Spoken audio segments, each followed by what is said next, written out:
problem. Is that I'm good with that. Yeah, but we got to do some change. Okay, perfect, thank you. Okay, okay, thank you. We still got discussion. But is this what we're proposing? That's what we talked Does about. this have the back students? I don't know if that's in there. About it, that may be where we see what come up. This is the one we got tweaking to do to that, Richard. You know, you need to look at the. That's for.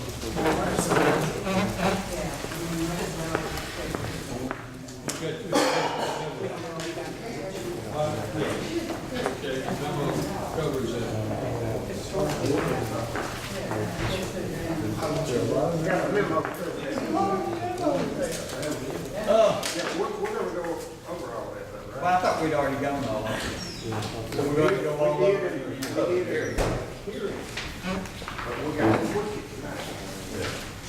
Combine what we did at our hearing, at our meeting, and what the public had input. We got to take what the public gave us, All right, so is that, possibly make some you're getting worked up, President. Well, you need to read it. there's a Do couple. you realize how many memos you put in this book? Have you read it? You're not supposed to be working on it. All right, ladies and gentlemen, this time we will call to order the City Council Committees meeting of March 25, 2019. If you will, stand with us for the invocation. Bow with us, please. Dear God, in Jesus' name, we thank you for this day. Thank you for the city of Temple. Thank you for our citizens. And I pray for wisdom, knowledge, and discernment for this council as we discuss the business of our town. And just direct us in all that we do. May every discussion be civil, and we may look out for the best interests of our city. Pray for those that are sick, that you touch them with healing. Those that are grieved, that you give them comfort. In Jesus' name we pray. Amen. Amen. I pledge allegiance to the flag of the United States of America and to the republic for which it stands, one nation, under God, indivisible, with liberty and justice for all. Thank you. You may be seated. All right, at this time, I'd entertain a motion to approve the published agenda of this day's city council meeting as presented. I make that motion. All in favor, let it know by saying aye. Aye. Any opposed, the same sign. Motion carries. Then we have announcements. Mr. Osborne. Just want to remind everybody, of course, next Monday night, April 1st, will be your regular budget meeting at 6:30. But then to keep in mind that you have a special call meeting the following week, we've changed that. That originally was going to be on Monday the 8th, and that was to adopt the development code and the standards for new residential. As most of you probably know, that the mayor has changed that, and the call now will be for 6 o'clock on Tuesday, April 9th. So please mark that on your calendars. And that's all for that. All right, thank you, sir. That brings us to Budget and Finance, chaired by Council Member Taryn Bibbins. Yes, sir. First thing on there is the meeting with the mayor, members of the city council, budget management review team for the CPA firm of Warren Everett concerning the city of Temple 2017 audit. Mr. Johnson? We're glad to have Robin, and is this Mr. Minch? It is. All right, y'all come forward, please, and share what you need to share with us. Very good. We appreciate you taking time to be with us, to be with you tonight. Does everybody have a copy? You have three little documents. And the big one is your financial statements. Keep in mind that these are the financial statements for the year ending 2017. If you recall, you had a change in accounting software and several changes in accounting personnel during this time. And that is a part of why we're here a year after. And the goal going forward, you're on a new system now, everybody's figuring out the new system, is to meet the state mandated deadlines in future years for delivery of this report. Because this is so stale, I guess is what you call it, I didn't want to spend a whole lot of time on the numbers. I mean, we'll spend as much time as you want, but I look at your agenda and I don't think y'all will be here till 10 o'clock tonight. But if you will turn to page 7 in this document, I like the in the big one. Okay. The big one with the clip on it. Turn to page 7 in there, and I'm gonna let Robin speak to in just a minute, but I just want to point out what I see as kind of, if I were you, what would be of interest to me. This is actually the schedule in this report that shows 2 years side by side. So you can see, well, how did we do in 16 as compared to 17? In your governmental fund, which are all your funds except for your water and sewer, that would be a total change in that position down third line up from the bottom of $120,781 to the good, as compared to a deficit of $305,000 in 2016. And Robin will tell you why in just a minute. But then on the business activities, 423 to the good in 17 and 552 to the good in 16. So you have. So a couple of highlights there that you probably are already well aware of that hit this particular year. And the governmental activities, keep in mind that covers everything except for water sewers. So one of the things that we saw in 17 was an additional increase in fines and forfeitures related to citations. That's one of the numbers that's driving that increase there. Also, you've got some overall increases in taxes collected at various different levels within the general fund, with expenses increasing, but only increasing pro rata with some of the additional revenue. On the business type activities, so this would be all of your water and sewer, you see that we've got an increase in revenues there from 1.7 in the prior year to 1.887 in the current year. So we're finally starting to see some of those changes in rate, as well as some of the work that's being done internally to get the billing rates applied to the customers in an appropriate manner. Keep in mind, we had the change in software in spring of 2017, and so that change alone has drastically impacted your water and sewer as far as being able to keep accurate records and things moving forward. To the good. To the good, yes, to the good. Now, overall, you'll see that you actually have a change in that position that's a little less than the prior year, and some of that has to do specifically with water, additional water expenses and things like that, compared to what came in the prior year. That's the overall general highlights of large changes. Of course, you did have the LMIC that came in this year that you didn't have in 2016 as well. That alone is $100,000 that you did not previously have. Right. And remember, when you look at financial statements, there's really just 2 pages in here that is Warren Avis. The rest of it is the city of Temple's. You know, the rest of this long document. Page 1 and 2, this is your audit opinion. And we call this an unmodified, or it used to be called an unqualified audit opinion. We always like to hear you auditors say you have an unmodified or an unqualified opinion, even if it takes a little bit longer to get there. You want to make sure you always have that going into the state each year. So I guess, Mr. Mayor, what I would recommend is, if you have questions about what happened during 17, we've got the detail here to go through it, but just because of, we're already a year past that, I didn't see any need to kind of go through this page about that each. Yes, sir. All right, so that being said, let's now focus, if we can, on you've got a letter that has blue words on it that says discussion draft. And this is just our required communication to you. If we had, for example, misstatements that were not corrected by management, you would have a list of those misstatements attached to this letter. Anything we found in the audit was reported by management. So there were no unrecorded audit adjustments. We had no disagreements with management concerning accounting standards. You got an unmodified opinion, so you wouldn't have gone out and solicited a different kind of opinion. And that's really the background for this letter, just our required communication. The letter that I wanted to spend just a few minutes on this afternoon is the next letter.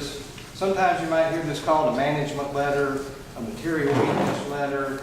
Accounting vernacular, we call it a 265 letter because that's just the code section that requires us to do it. Basically, we are required to disclose to you if we find what's called material weakness or significant deficiency in your internal control system.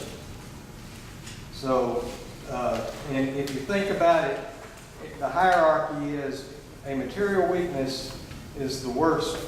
A significant deficiency is less than a material weakness. And then you can have just a plain old deficiency that would be neither one of those. So we had one material weakness. A material weakness says basically your internal controls did not catch something that was material enough that your financial statements that you might have been using throughout the year were misstated. So, anytime something like that comes up, we have to report that as a material weakness. A significant deficiency is less significant than that, but it's still something that is significant enough that we think we need to bring it to your attention. And by the way, those are the two items that the state is interested in. The other internal control recommendations that we have at the end of this letter will not get reported upstream to the state. So just be mindful of that as we're flipping through this document. Exhibit 1 is what we call an internal control deficiency that is considered to be a material weakness. And it's related to the utility billing, and this was also a carry forward from the prior year. Really, Robin, go ahead. I'm sorry. So, in December 31st, 2016 audit, when we reported on that, one of the things we talked about pretty in depth was actually about utility billing and TBS, and we were all very excited, us included, that you were going to be transitioning to Cassell in 2017. So keep in mind, the beginning of 2016, we still had TBS in place. So we had more than a quarter of TBS reporting that it was questionable already from many years past. But then as Cassell came online in the spring of 2017, while processes are starting to change and improve slightly, there are still some things within the system that can happen. So for instance, charges can be deleted, charges can be adjusted, things of that nature, without there actually being a hierarchy of who's allowed to do this, who signs off on it, things of that nature. So while a lot of the deficiencies that we found in TBS were not being corrected in TBS, the hope was Cassell would change that. And while we're seeing those improvements in Cassell, not all of Cassell has truly been implemented, at least as of the time that we were here in the field doing field work to negate all of those potentials. One of the things that I talked about with Mr. Osborne, Cynthia Geyer, when she was here assisting with the audit, and then also Ken, a few times we talked about the training. And I think some of that is just it got implemented and there was nobody here to really own it because at that point Sarah was no longer with the city. So understanding that process, understanding hierarchy for who's able to do things in the system, who shouldn't be doing things in the system, who can approve those types of things, I think that probably needs to be revisited. And I actually go into a little bit more detail of that in an additional recommendation specific to Cassell. But because TDS and the utility billing piece was our biggest concern in the prior year, that's why it continues to be our biggest concern in in the current year as well. To me, internal controls are pretty simple. You have two sets of eyes on every transaction. If you have two sets of eyes, then you don't have fraud, then you have collusion. So what we're saying is, in the system as we found it, it could be possible for one set of eyes to make multiple changes in the system and not necessarily be picked up in while you're reviewing a monthly report. So we think the new system, we know Cassell has the capability of dealing with that. And from talking to Ken earlier today, he is very aware of that and is working hard to make that happen. So we're hoping this is the last time you see that material we use. The next one in Exhibit 2, because of the timing of the system implementation and really what happened was reconciliations got backed up. Anytime you do a system, it was funny when we called the state and said we need an extension in Temple. I said, why? He said, well, they have a new system implementation. They said, we understand. I mean, that's just the way it happens. You stop doing what you normally do day in and day out for 6 months while you're trying to figure out this new system, and then all your internal controls kind of go lapse during that 6 months, including your count reconciliations. So we did have some adjustments during the year that were pretty large as a result of the audit. So that's the purpose of this. Can I add a comment to that? So, as you probably remember too, at some point, we were assisting with a special project for you all to get caught up on some of that. You approved an engagement letter for that back in the fall. So typically we'd be here in late spring, early summer doing the audit, but we were assisting Cynthia in that process to try to get caught up in the fall. And then when it came time to do the audit, there were some things that, Cynthia was working through the day in, day out, the cash in and the cash out pieces, and hadn't also had an opportunity to actually truly look at balance sheet reconciliations as part of the audit. So that was one of the things too that what drove this. So if you're moving forward, now that Cassell is implemented, now that we have Ken on staff that's going to be able to move you all in the right direction, those monthly reconciliations of accounts, aside from just that cash in, cash out account, will should eliminate this particular comment altogether moving forward. That's the hope. All right, so those are the two that will get reported going forward. The rest of these are just control recommendations that we're bringing to your attention. Account reconciliations, we've already talked about that. Got to keep those up to date. Limitations on the current accounting system. We just recommend that all who work in the Cassell system be properly trained, especially in the area that they work in. And it's not a bad idea to have two people trained in each area so that when one's not there, the business of the city continues. The next one, journal entry approval. Can I comment one more thing on that?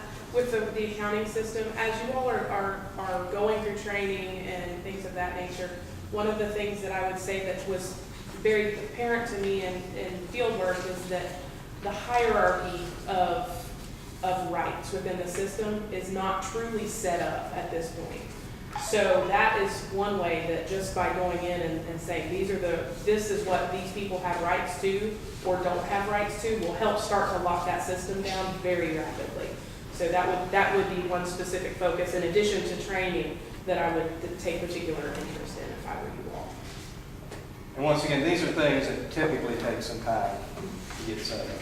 This is not at all unusual. What happens is you end up working for about a year with Cassell, picking up the phone and calling them every week we need to know how to do this, help us get this set up. We set up this account wrong, how do we change it? That's why we don't view that as a significant efficiency at this point. Journal entry approval, this is what I was talking about, that second set of eyes. We just recommend that where possible, two people are looking over each transaction. documentation of internal controls and accounting policies. Case in point, when you have turnover in the people who are doing your accounting, it's hard for the new person coming on to know exactly what they're supposed to do if somebody hadn't documented the roadmap for them. So, that's what we're saying there. We do always recommend that our clients, from the council position, discuss fraud and where can fraud happen in our city at one meeting and each year. And if there are new areas, there will always be new areas. You always have areas where cash is coming in the door, or what we really don't have cash anymore, but you know what I'm talking about. A cash flow transaction coming in the door that you've got to watch and make sure you have controls over. So that's an example of fraud risk. Formal conflict of interest in related parties policy. This is, even if you never have any related party transactions, you need to have a policy that says, for example, if we're going to, it's okay if we end up doing business with somebody who's affiliated with the county, with the city. But if we're going to do that, we need to have, they don't need to be involved in the vote. We need to have sealed bids.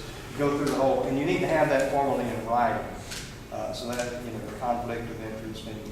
And I guess I have been in some city meetings and county meetings and nonprofit organization meetings where at the beginning of every meeting, everybody signs something saying that you have no conflicts of interest.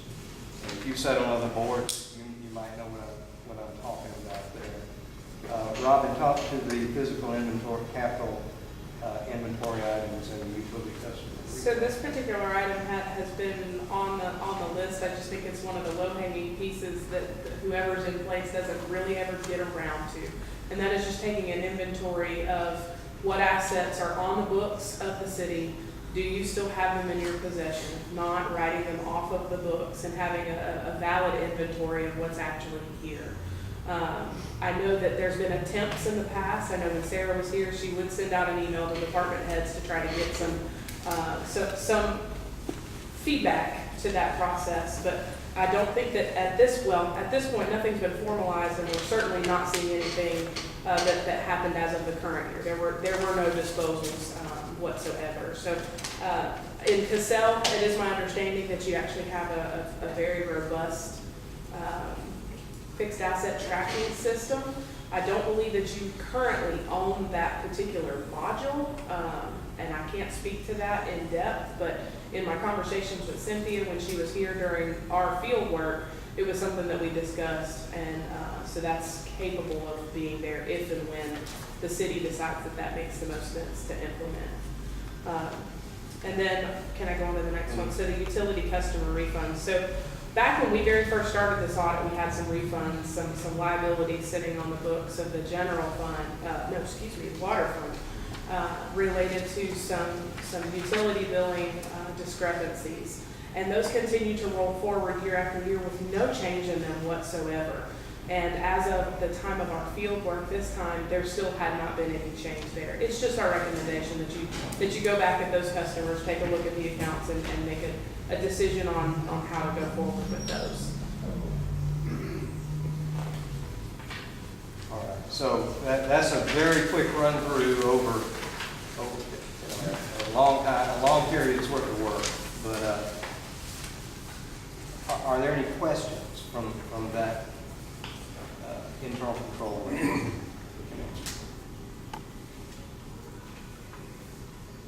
right, that's what we have. Mr. John? Just in terms of, to the mayor and council, the agenda for your meeting next Monday night, you will have an item for you to vote on whether or not to accept the audit. As you know, you don't approve the audit, you certainly don't reject the audit, but it does show official cognizance of the audit having been completed and presented to you if you vote to accept the audit. And then, as you look at what you've been given in terms of the document, in the next few weeks, couple of months, as you have things you want to talk with finance director, myself, or even there's some question that comes up that we need to get back in touch with auditors, we can do that. But this will, if you would just touch on, Mr. Mintz, what takes place now with what y'all will be doing. We know what we're talking about doing next Monday night, so looking at when the state would be receiving this and so forth. Yes, at this point in time, the objective is to get it to the state as soon as we can. I mean, that quite frankly is what we need to do. They understand where we are, but they want to get it as soon as we can. We're in the final review process of this report. We've got our final quality control reviewers looking at the financial statements this week. So that, you've got some time to look at it before you vote on it next week. And if you have questions or concerns, feel free to give Robin or myself a call, and we'll discuss it with you. Or call Ken or Bill and talk through the issues. We do not foresee any drastic changes to the numbers or to the wording in this report. You didn't have to, if you're familiar with any other governments around, they're all up in arms this year about some new standards that they have to adopt.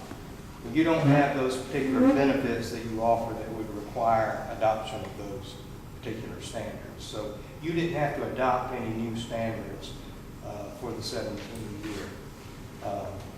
But we are in the final review process, and that's why we have a discussion draft put on the top of here. So I guess I would view that if you have areas that you don't understand or you think wording that needs to be changed, it's still in place. Just let us know. And as far as voting, Bill, I don't know that we've typically been here for the official vote. You're welcome, but you covered this.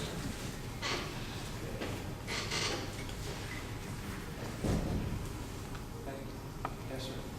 Is there a page in here that tells us what the debt service operating ratio was for the? Well, that's a good point, and one that we didn't mention because you didn't fail it this year, so we didn't have to put it in the report in the past. We've had one of our management comments was that the ratio was lower than it needed to be. Did we meet it for 17? Yes. For 17, yes. Yes, we did meet it. And there is a debt footnote in it. There's I don't definitely, think but the it's ratio is specific. not indicated there. It That's not would only be required. indicated if you did not know. So Okay, so for 17, we were in compliance. you were in compliance. Right. With our bond. 16 you were not. But we're not, 16, this was 17. Right. So, yeah. So we met 1.0 back. At least, so that we were possibly. If I'm trying to remember the number off the page, I want to say it was 1.1 changed, but We can get that. I can find that out for you. Yeah, I would love to know Okay. what that was. Yeah, Bill will send that to you. So we're in good shape. on that. I mean, overall, a good year. Thought we were. So 18. Awesome news 18 right there, bud. 18 should be good. 17 is good, 18 should be rocking. That's good news, man.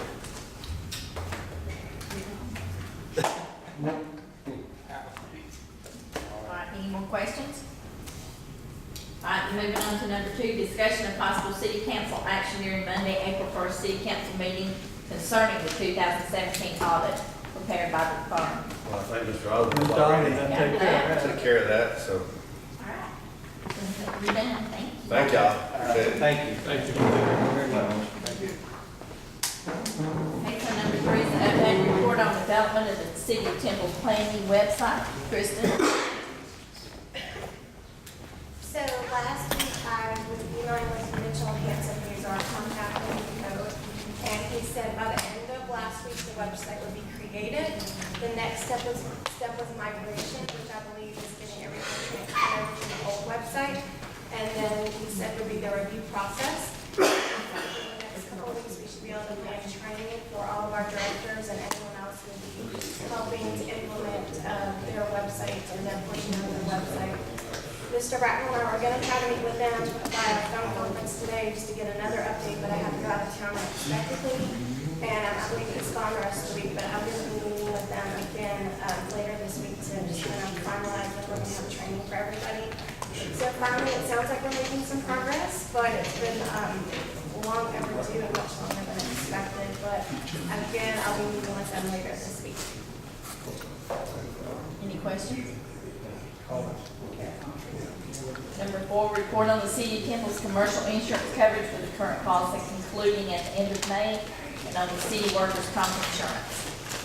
Last year, y'all voted to transfer our workers' comp and our other insurance liability plan with J. Smith Jr. So we've had everything together with them for a complete year now. So we're at the point where it's time to renew, which I believe is in May. I met with Preston Hagler last week, who's our representative, and he and I sat down for a couple of hours and completed all the paperwork and updated everything for the year coming up. I don't know if y'all are happy with them and want to continue with them, but we do have to complete that paperwork so you can give us rates for the 2019-2020 year. So I did complete all of that paperwork last week, and that's been submitted, so they're going to work on checking the rates for next year. So can we think that we may have them at our April committee meetings to go over those rates? Yes, ma'am. He said that he would be willing to come to a meeting and all that come to, so I can get that set up. From the standpoint of y'all working with them as a staff, is there any hiccups that have come along? I will say, so far it's been great. We just switched the workers' comp insurance this year, and I've had to deal with them a couple of times, and they've been very responsive, unlike whoever we had before. So my experience with them, I haven't had to talk to them much, but has been much better and much more responsive. And also, I believe we're saving money from the other company. So to me, it seems like it's all around been a good move for us. So I interpret that as a thumbs up. For me, yes. From my experience, yes, sir. Any more questions? Go ahead, Howard.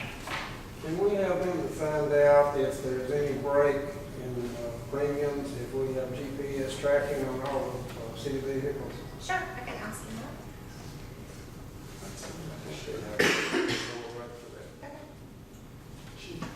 Kristen, I have a question too. How often do we run our motor vehicles on the reports on the drivers? Are they done once a year? Not that I'm aware of. I know when people are hired to work here and if they drive, they have a motor vehicle report, but I'm not aware of it being done after that. And that might be something we want to implement, but I don't think there's a policy or anything in place for that. Well, I would like to make that a thought for the council, because I am gonna bring it up, that we at least once a year do motor vehicle reports on all of our employees. It doesn't matter to me if we do it on insurance renewal, it doesn't matter to me if we do it at Christmas, I don't care, but I would like to see us implement that policy that every year, all paid employees for the city of Temple, we do a motor vehicle report, or we have them bring us one. I'm not sure which is better, because I think we have to pay for it, correct? Correct. I think it's $25. Okay. Mr. McCray, can we require them, if they're a city employee, to bring us an MVR every year? Only if they operate vehicles. Okay. So if they don't operate vehicles, you cannot. And there's a provision in your personnel policies that they'll have an MVR when they are hired. Also, the insurance company does it as a matter of audit. They can do it, it's kind of like auditing like a random selection of folks. They can do it less than a year, more than a year. So what I would suggest we do, since you're fixing to adopt a new personnel policy, is let me write down things to do, let me look at that, and if the desire is to put that in there so So at least once a year, there's gonna be a report that's of anybody, again, who would be in, as if we call it, safety-sensitive position. I'm glad to do that, and we just add it to the personnel policy. That's, Is that okay with you, Mr. Bratton? I know that's your personnel. Yeah. Okay. Yeah, I wrote that down so that we could, okay? so that it would be on the list. All right, thank you. Any other questions? All right, the next thing is report on the city's 12-month contract with Casell, which was approved on June the 4th of last year.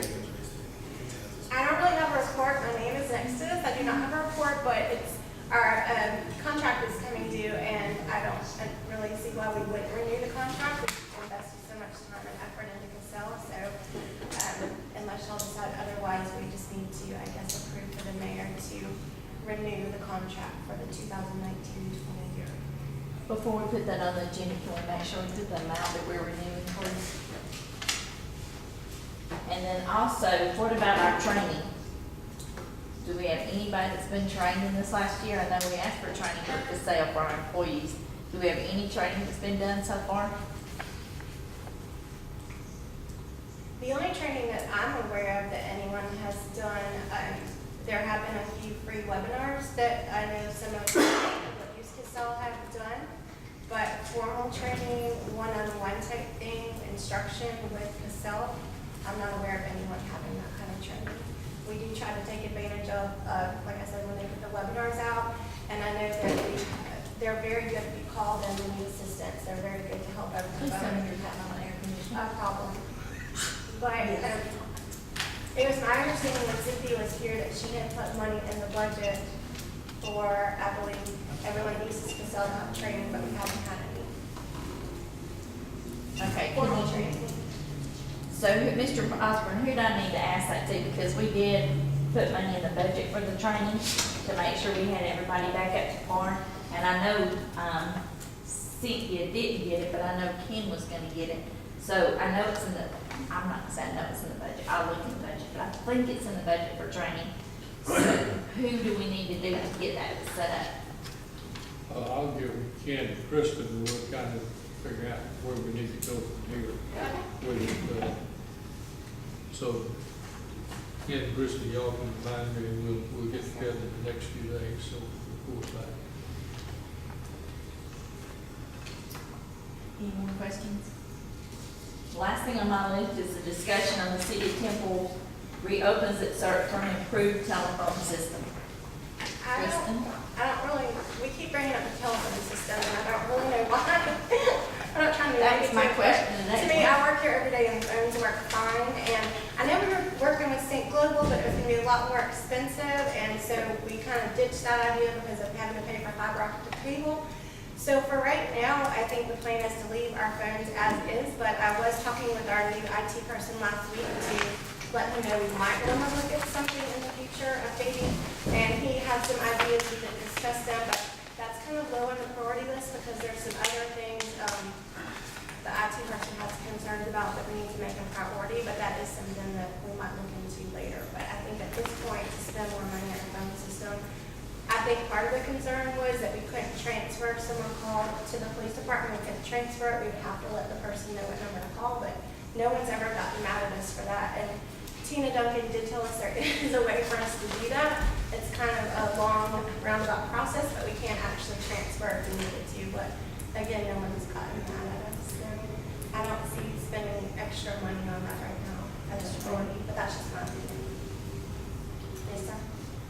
One second, Mr. Howard. I'm sorry. Mr. Bill was asking. I'm sorry. I think the problems that we appeared to be having year before last, and even before that, don't seem to be as important now as Kristen has said. I know we were having a lot of concern about being able to transfer calls, looking at kind of a fragmented operation. But, and maybe it hadn't gotten better, maybe it was after we got to compare it to pricing that it seemed like that for the extra money it was gonna cost us, we might be better off just to keep what we got. Howard? Can we transfer calls within City Hall? Oh, yes. Okay. Yes, it's just not from one building to the other. And there is a way that we can transfer from one building to the other. Tina Duncan explained that to us, but yes, within City Hall, it's not a problem. Yep. That is my financial, Mr. Mayor. Thank you. That brings us to community development, chaired by Councilmember Hailey Miller. Number one, review the key points from the March 19th joint meeting with the Temple Planning Commission and from the March 21st public hearing concerning the proposed City of Temple development. Mr. Oliver. If you will go over to your next, second tab, the heading Proposed City of Temple Development Code. And I know some of you have been at the public hearings, and some were not able to be there, but of course, we did have the first public hearing last Thursday night. We had about a dozen people in attendance, but nobody had any questions on the development code. And if you look at your own discussion, I think we're in pretty good shape, it appears, with what we were hopeful of doing with the development code. Gary Cook, the work he's done, Howard Ray. Our second public hearing will be at 6 o'clock on Tuesday, April 9, and immediately after that, we'll make a decision that Howard Ray has talked about formatting the development code document once you have approved it. And Mr. McRae, I know that Mr. Pilgrim had said that he might want to do some work on it first, but when he gets back from vacation, we'll pick up on that with him.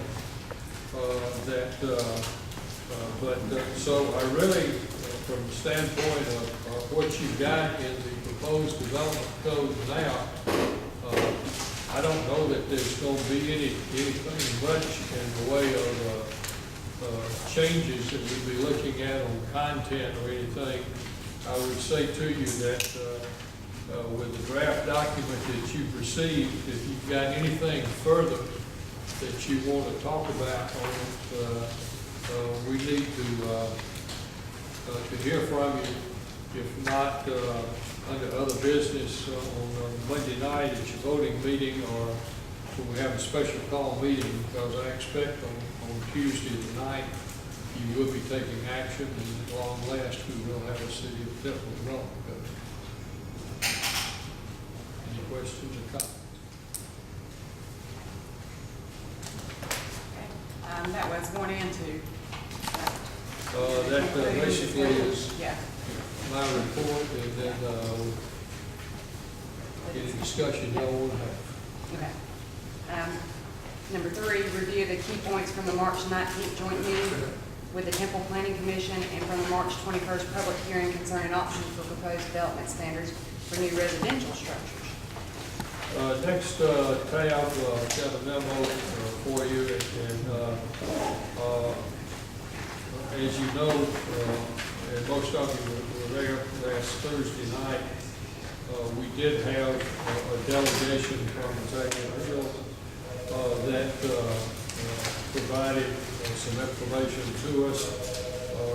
If you look at the last 2 pages under this tab, you'll see the heading says Design Standards for Single Family Dwellings and Townhomes.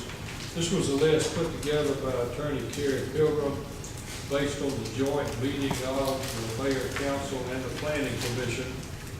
And so we did present that at the public hearing, and I would say certainly the citizens who were there, virtually all from Azalea Hills, were very pleased with what we had on that list. There were a couple of other things that we talked about. If you look on my memo, you go to the top of the next page. According to my notes, one of the things that we were looking at was to clarify in terms of the minimum floor space as if it was a dead space or heated space. And we talked about that being heated space. There was a suggestion that the minimum amount of heated space be 1,300 square feet. So that would be something that y'all will need to decide what you want it to actually be. On garages and driveways, as you know, that was an issue with the double car garage, single car garage, but also the width of the driveway. And so we were looking at having the width of the drive be the width of the two-car garage. Compatibility, different ways that we could say that. The phrase most people seem to be most comfortable with was what I call architecturally similar. I think what people seem to be saying is that we want the whatever's built on the new houses, on the fill-in lots to be architecturally similar to what we have. Mr. Walden had presented some pictures on some situations over the new houses in Azalea Hills. And so we were looking at Mr. Walden, if they want to comment on this, but what I ended up in presenting to you tonight was maybe something like a 10 by 10 concrete area might be required. Also, if you looked at the pictures he did, there were some of those pictures you had, 3, 4, 5 steps and no railing. Yes, on one of them, the bottom step was like 14 inches high, which is way out of code, and the yard was kind of straight downhill from there. So one of the platforms going out the back door was just 36 inches. Just very small, and I had proposed at the meeting that they either do a 10-foot by 10-foot concrete pad or a 10-foot by 10-foot deck. At the rear entrance. Yeah, no mistake on what Kerry had done after the public hearing. We just need to go down through here and, because we had comments, about changes about what, one of the buildings might want. Keep talking. Okay, you want me to just keep talking? Yes, sir. Okay. If you get on the page for design standards, if you go down to item number 3, where it says 12 inches on the overhang on front and rear, excluding the gutters. The lady that was there said they have, Wayne Thomas Homes has a plan where they have a 6-inch overhang on the sides. I was just going to throw that out there. She said that's the plan that they're using for the most part. Now, Yeah, they're on the ones, yeah, On the ones that are built now, yeah. building them over there in Bear Lake and Korean. I think you filled in both areas. That was on the sides of the house, and then the front was. The front and rear would be 12 inches, plus a minimum of 4 inches on the gutter on the front and rear. Okay, and then, So do we need to change that? Yeah, I think y'all, as we go through this. We need to decide whether Yeah, we want to decide. That should be 6 inches instead of 12. that's what they were proposing. But And we've got homes that's got 12 inches overhang on the sides, and we've got homes that has no overhang, so Yeah. if we get 6 inches, we're gonna have some overhang. That should do. Because then you have, that's on the front or the That's on side? the side. On the side. So where you wouldn't have any gutters, Right. like a gable or something. well, this says everywhere exclusive of porches. But if you had a hip roof, you'd have. It doesn't say, it says on all 4 sides of that house, Yeah. there would be a 12-inch overhang. That's what this is. Is that what it's supposed to say? Or did the builders correct us on that? Well, that's what we put in, that's what I had suggested. And then, in the public hearing, the lady said that they had a plan that they used that has a 6-inch overhang on the side. So the minimum requirement, you Minimum want would to change be to 6 6 inch on the Yeah. side. Yeah, but it doesn't say on the side. This is all 4 sides. Right. Well, that's what we're And talking that's about. what you're talking about, leaving it on all 4. There'd be no difference in the front and back. The front would still be 12 inches, the rear would be 6 So we gotta put that in there, though. Right. So we just need to add. And, So why not on the side? Why wouldn't you have it on the side at 12 inches? I don't know, that's what I had proposed. Oh, Because a lot of people have gutters on the sides I of their do. houses. I do too. Yeah, with a hip roof, Oh, with a hip roof, yeah. you would have. Really, I think the point was that the narrower hangover would be, my interpretation was for the gable. Yeah. Gable ends. Yeah, I guess we would. have But to if you work got that it- accordingly. But if you got a gable end on the front of the house, it's gonna be 12 if we, Right. How do you state it? Tell me what your pleasure is and I'll state it for well, you. maybe you don't want to change it. Yeah. I was just to say, why would we want to change it? Because it covers everything if we do this. If you start picking and choosing gables and no gables and whatever, we're gonna miss something. Well, let me ask kind of another question. I gather that from what these people were saying, this is like a model you could choose that would end up with 6 inches of overhang. Is that what they're doing? I'm just trying to think. Well, I that, have a gable in, and I don't think I have any overhang. But you have a ranch style house. I don't know if they used to do them on ranch style house. And that house is old. Yeah, but I was still thinking about with the gable in, is there an overhang? I guess there would be. with the gable end, yeah. So that would be- On the gable end, you wouldn't have gutters on it. But you would, Let me make a suggestion that we leave it as we have it. If somebody had a variance that they wanted to bring to you, that they're building models in the X subdivision, and they want to change the standard, you could give them a variance to allow the standard to go from 12 to 6, depending on, again, what the design standard is. You meet the minimum, it's going to be 13. On all the homes for that particular builder. Yes, sir. okay, Yes, I like that. Thank you, Mr. Attorney. There you go. We pay you Lord Be the Jesus. only good thing I say between now and then. At least we got something out of it. Good deal. Okay, then if that's number 4, okay, if you go down to number 5, we want to be sure that is heated square feet, 1,250, and heated square feet. And I would add excluding the garage, because somebody might throw heat up out the garage and try to include that in 1,250 square feet. Been discussion just before then as to whether there's going to be 1,250 or 13. Well, I think the driving force behind that was that one of the residents pointed out, or in his opinion, that one of the new structures only met the square footage if you included the garage itself, which is a one-car garage, by the way.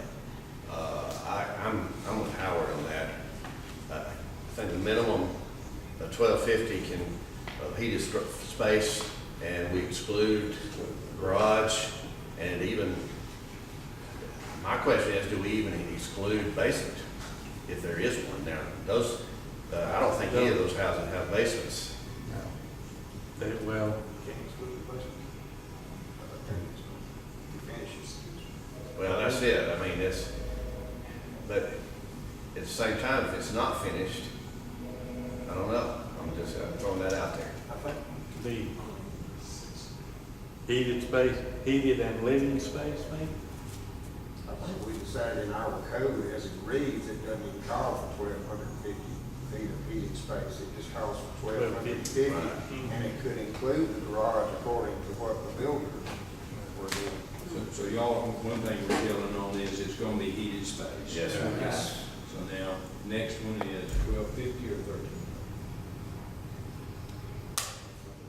1,250, in my opinion, would be okay if we weren't, if we were including the garage in the 1,250. 1,250 Now we're excluding. excluding the garage. Right, and that would be, I would leave it the same, just for the fact we got a lot of seniors coming up that's all the space you need. Right. And 1,250 for two people is plenty. Both ends of the spectrum, you got seniors who want to downsize, and you got beginners who, trying to get started with the ownership. Got it? All right. Item number 6. Go down to about center ways there. Where it says, talks about the vinyl on the rear and side walls of the structure no more than than 30% of any wall facing a public street. If you've got a corner lot, that means that the side can only have 30% vinyl. It's gonna have 70% of something else. So it'd be rock or brick or, But I'm talking about on the side, on the corner lot, though, where now you see them as, you know, they're mostly vinyl. But, I mean, do you wanna force them to put rock on the end of the house, just because it's on the corner lot? And do you wanna, what percentage did we decide on for the front? well, on the rock, Rock or brick, whatever. 20%. on the masonry, Yeah. 20%. okay, then we talked about, well, that was over here. No, but I mean, in here, it's. Yeah, here it's 20%. Now, we had a builder or a lady representing the builder. She said that they do a minimum of 15%, and she had showed us. It gave us a picture. Yeah. She wasn't the builder in that subdivision. No. No. She, No. But this is what, basically what she said they do, that has 15%. If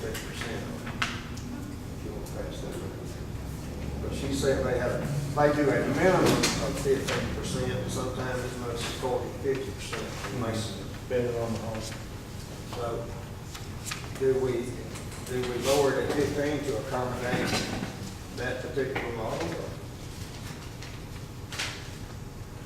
I've seen it. Let me ask you about the wording just a minute here.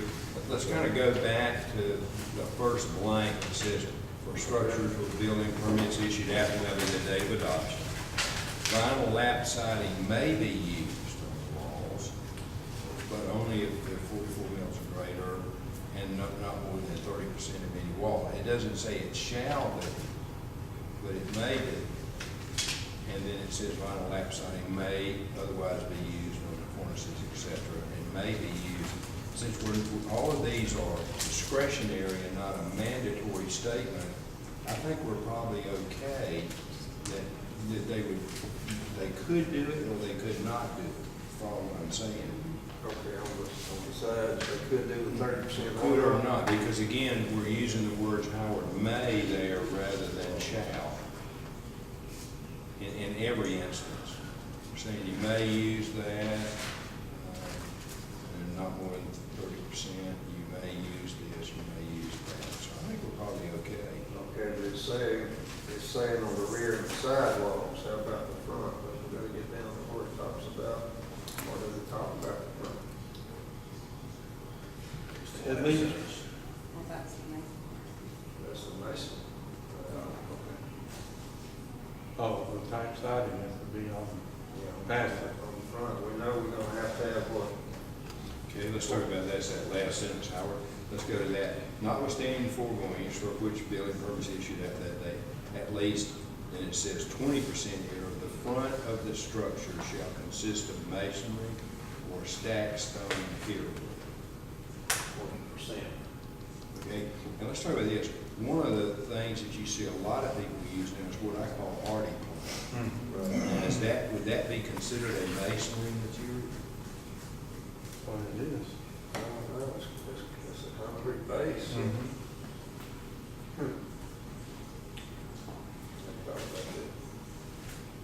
So I got two things. Number one, do you want it to be more than 20%? That's my first question. I don't think so. The 15%.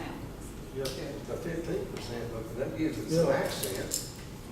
A lot of them are around the door, maybe. Or around the garage. Or around the garage, you know. I think it's something that shows it around the garage, flip through it.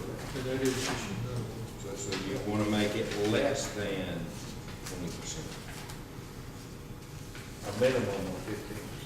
And it says shall. Shall. Yes. Shall. Yes. That's on the right. front.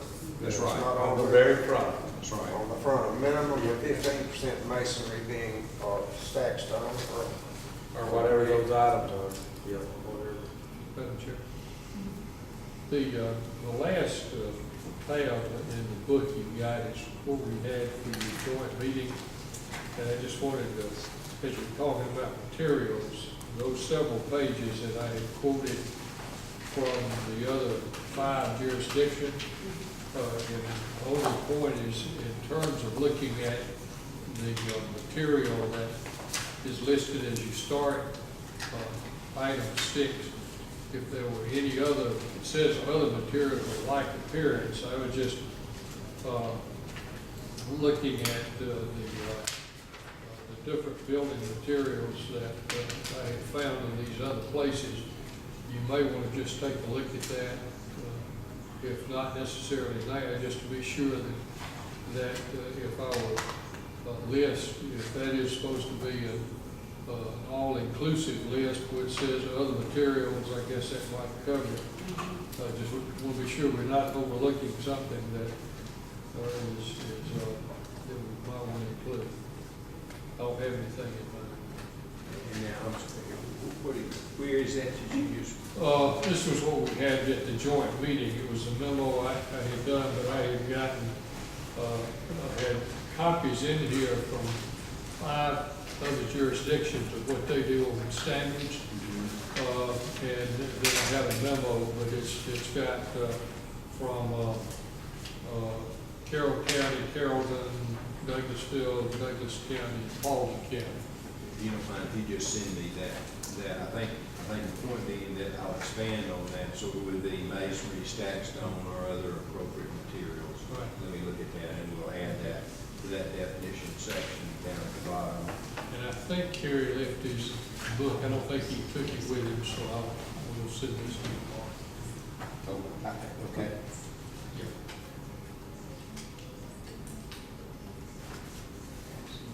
Okay, so we're okay with 15% on the masonry, right?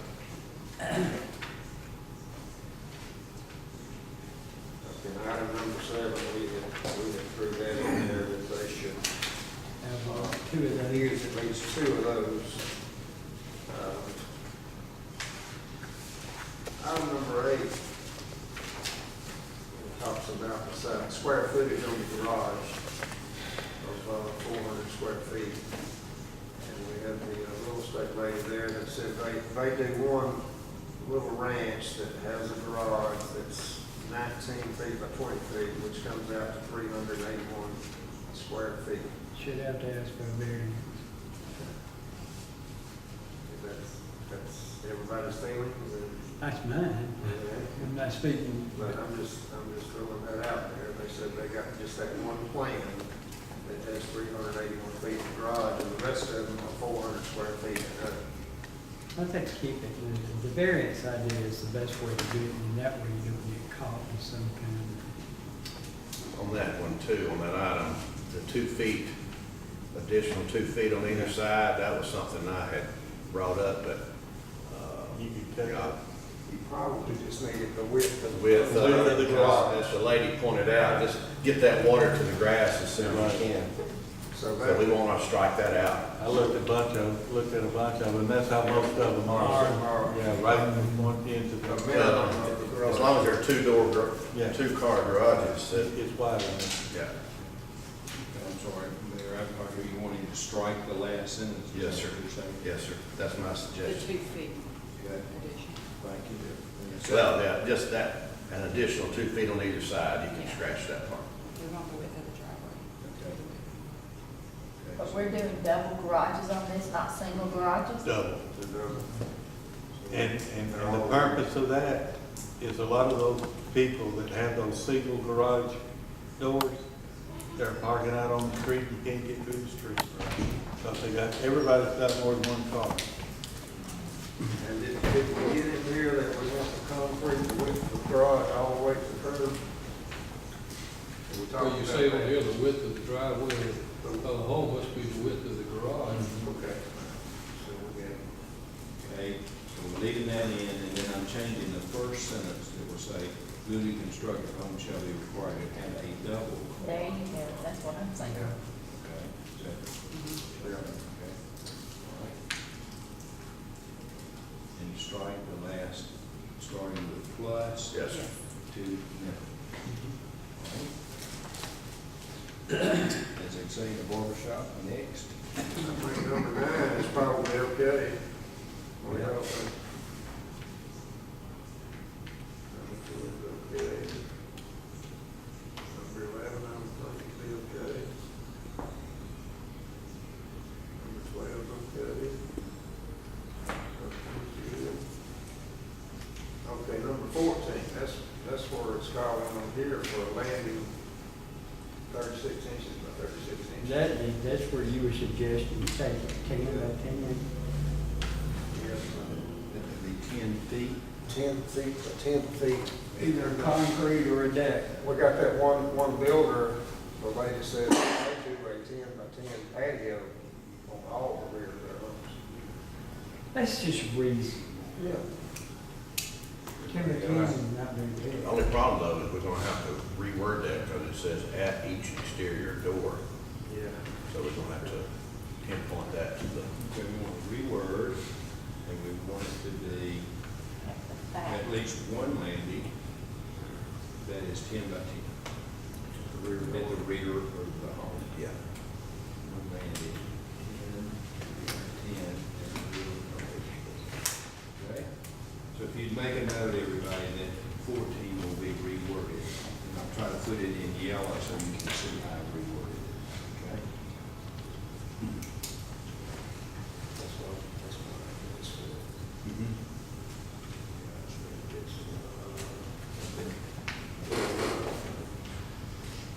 Go. All right.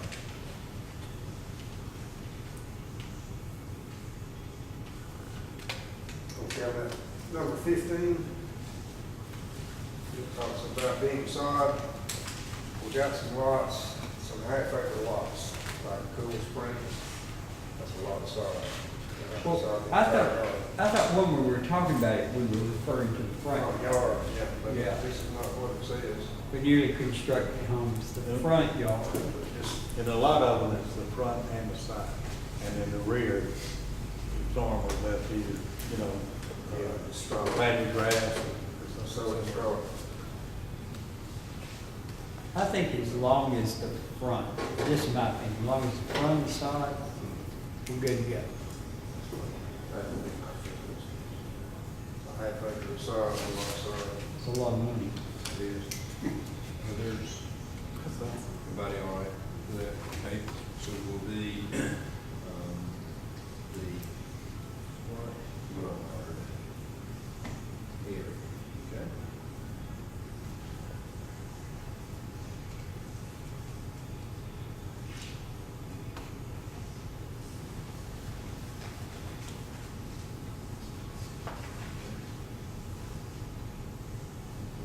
Number 16, we're asking for shutters, that's not asking a whole lot. That just keeps making the appearance of the house. That's it, that. By the way, in 17, that word should not be deviations, it should be variance, because that's the.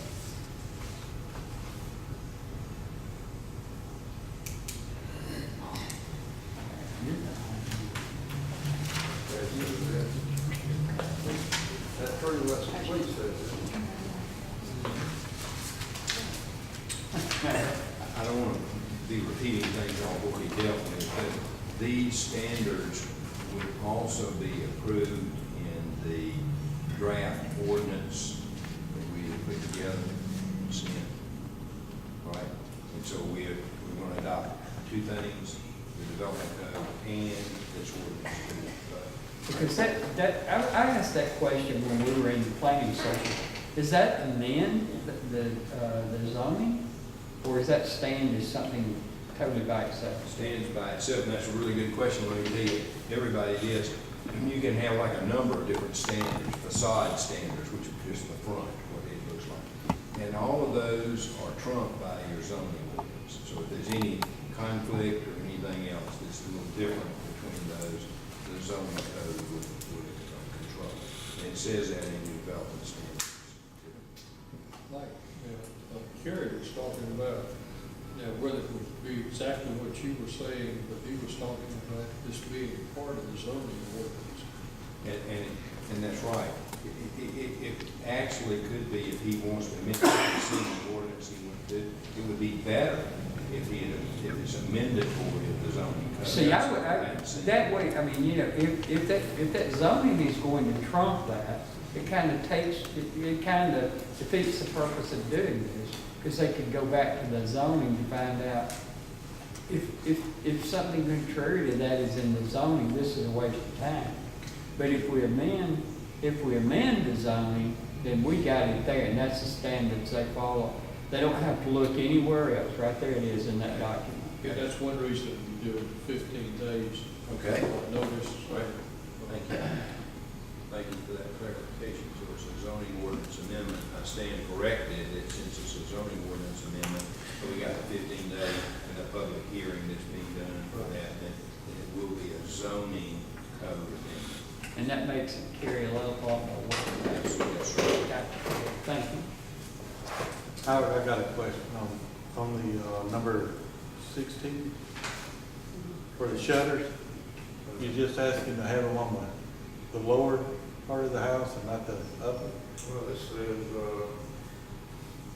at least, for windows that are capable of accommodating shutters, shutters shall be required on at least the lower windows. I would say all the windows. I would say all of them in front that are capable. Because it can be, Is there anything that couldn't accommodate? sometimes you may not have enough space depending on where the window is. Yeah, Got it. if If it's on the far end, you got it up in the the middle, middle or something. yeah. May not have room. And most of them are. Most of it can finish shutters. So, I'd say on the lower section and the upper So we need- that are capable. So we require on every level. Yeah. windows that are capable. Every level. Facing the street, we just do it facing the street, right? Right.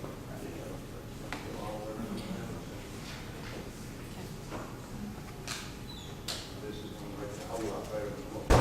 Oh, yeah. Tell you, those single car garages, driveways about as wide as this table. And they're all parking on the street. I mean, everybody's got two cars at least, you get one What's car. going to happen down in those area hills? That's exactly what happened on Morningstar. Well, we need, well, obviously, we fixing to cure that problem on April the 9th. That's what people were complaining about. Yeah, make it effective that night. School buses have problems getting by. Oh, I get it.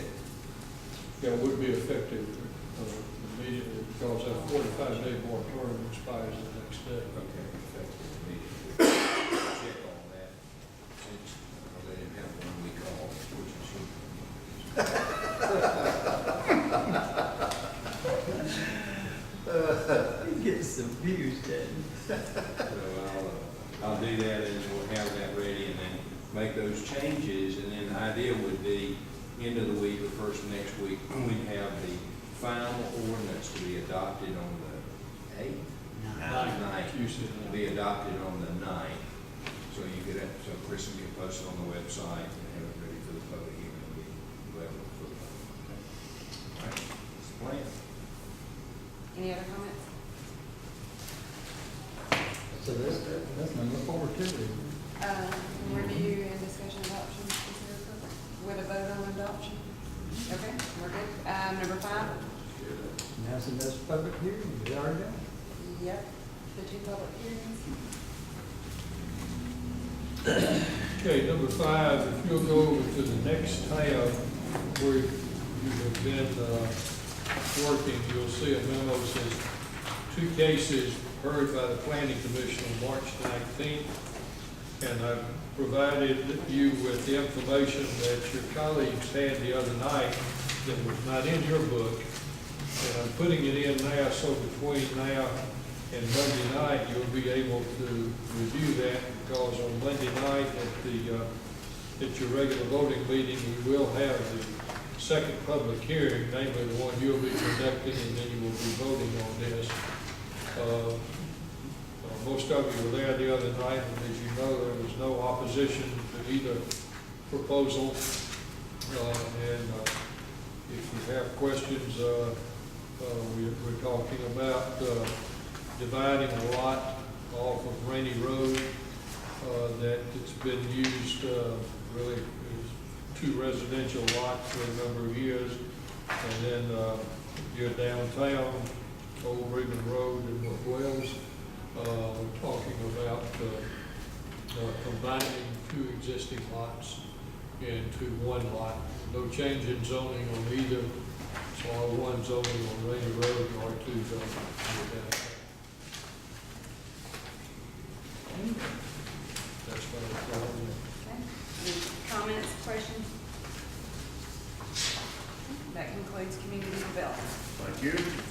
Public Works, Chair Tom Wallace. Okay, number 1, review of the City of Temple's current arrangements for carrying out construction and maintenance work in adjacent to street right-of-way, including providing for the safety of city government and employees and contracted workers, as well as members of the general public, and discuss needed steps to enhance the safety of these individuals. Mr. Hoffman.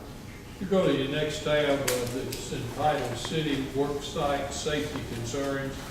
Mayor Pro Tem Bracknell talked with me the other day about some concerns he had with a situation over on Lakeview Drive. And if you haven't read the memo, I'll simply suggest that you take a look at it. We're talking about some of the concerns that Mr. Bracknell had, but also wanting us to do a review of what we have in place. But wanting to have some discussion on this, and as part of that, I have asked 2 staff people to talk with you about their respective departments, roles, and responsibilities. And so I'm going to ask George Scala to come up in his temporary position. And because, as you know, a lot of the work is done by Public Works Department people, sometimes with contractors, sometimes with inmate labor also. But you'll see on the second page of my memo, I've talked about some of the things that George probably mentioned. He may have some others. George, you'll tell us about it. Well, based on what Richard was talking about and the mayor, we were in there in this meeting, and basically our problem was speeders. I mean, all the guys were working safe. We had a lot of speeders going on. Another issue we probably had with visibility. We only got the 3 guys that work down there, so employing our own flaggers is not the best option. According to the OSHA standards, they are now starting to get away from flaggers and using electronic means, mechanical means, and things like that, visual means to slow the traffic down and channel the traffic where you want it to go. So what we're looking at right now is purchasing some signs. Typically, like this is a 1 lane coming up, slow down coming up, and then working and start leading them into it further down the road than we usually do. That's our OSHA recommended tactic right there. Never be like, where we can only close 1 lane of the road, that's what we would do. If necessary, we have to send our people to flag school. If there's no other way around it, we have to send them to school to get their certification. Another issue we had is going to buy new vests for everybody, new safety glasses for everyone, and everyone has steel toes right now, so we're all set there. One of the good recommendations we had is they make portable speed bumps. And so when we're down in that 1 lane area, working on the 1 lane area, clap down some portable speed bumps there, so we have basically a 3-tiered thing, far out, and then working ahead. Getting closer, single lane ahead. Getting closer, go slow. And then in the zone, they have some speed bumps, opposite side, the same lane. And essentially, that's what we're looking at doing now. Also got the recommendations from the OSHA manual, so we're going to try to step up the game there a little bit for our workers. But most of the time on a big project like that, we handle the contractors. Contractors are also supposed to be practicing the same best management practices.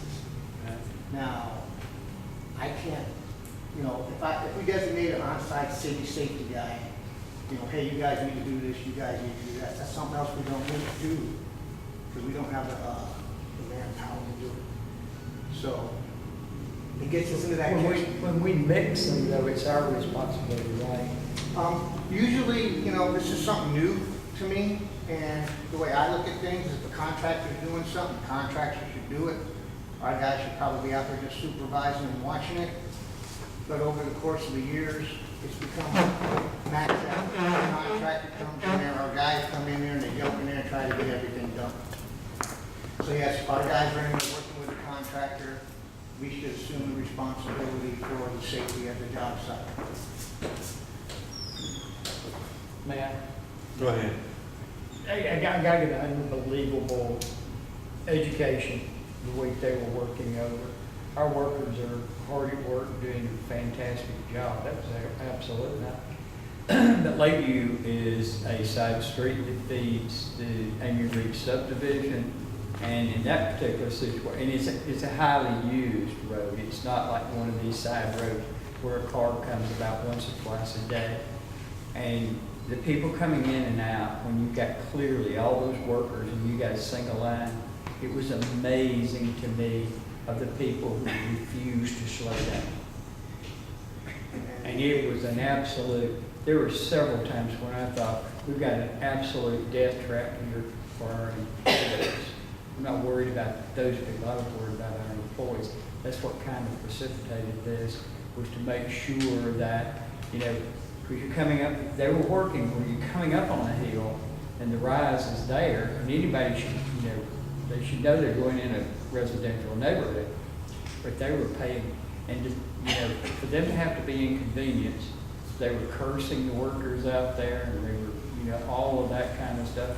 And I was just sitting there totally amazed. I said, I can't believe this. And so, as a result of that, that's the reason I asked, do we have everything in place to protect our employees who are out there busting? I mean, they were busting their rear. But they're also thinking about, you know, the noise of the equipment, and thinking about they're working on two sides of the road, you know, and stepping out with idiots coming down through. I shouldn't use that word, but with people who have no regard. And it didn't, in that situation on that street, it ended up involving the police department. But that sounds like a great way to do it, is it, you know, I mean, I don't think you can do anything else. There's not much else we can do other than But that. I think those speed breakers would absolutely get their attention. I put the thought on, like you said, what can we buy? What can we give our guys that's gonna make it safer? And I think that right there is about the best option we have. That's not gonna exceed, you know, like we could get little stop signs, you know, that guy hit start, that sign says go, that guy hit stop, that sign says go. I think that, to me, you know, from what I observed with a major street that has lots of traffic, that would really, really help. Because it wouldn't be, they would know it way before they got to the crest of the hill. And they said the other issue is advertising sooner. Like if we knew 4 or 5 days out that we were going to be working on Lakeview, advertise it via the means that we have. But you never know when, I mean, that water leak, That's you what we couldn't. didn't know, you know, that was a surprise. And the other option is like we can close down Old Wayman Road to all traffic. That's easy, no problem. But Lakeview was just, really, we can't close it down unless we were working across the entire road. And then we had Enterprise to cut across to get to some of the backside. If we just shut down Lakeview like that, people would not have been able to get home. So. Inmates. What would you like to know? Well, the question came up from Mr. Brackman. We were talking about the role of the inmate is Right. how we maybe should or should not be using them on these sites. Well, I pretty much go by what Jeff Cruz, he's the inmate coordinator for it. They can come out there and do everything that one of our guys can do, But except be a flagman. They're not supposed to be a flagman.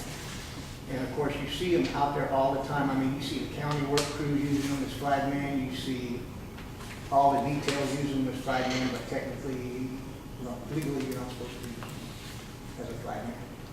So that gets it all back down to me and my 3 guys. I got one reading meters, one doing sewers, and one digging up I roads. think the signs will work well.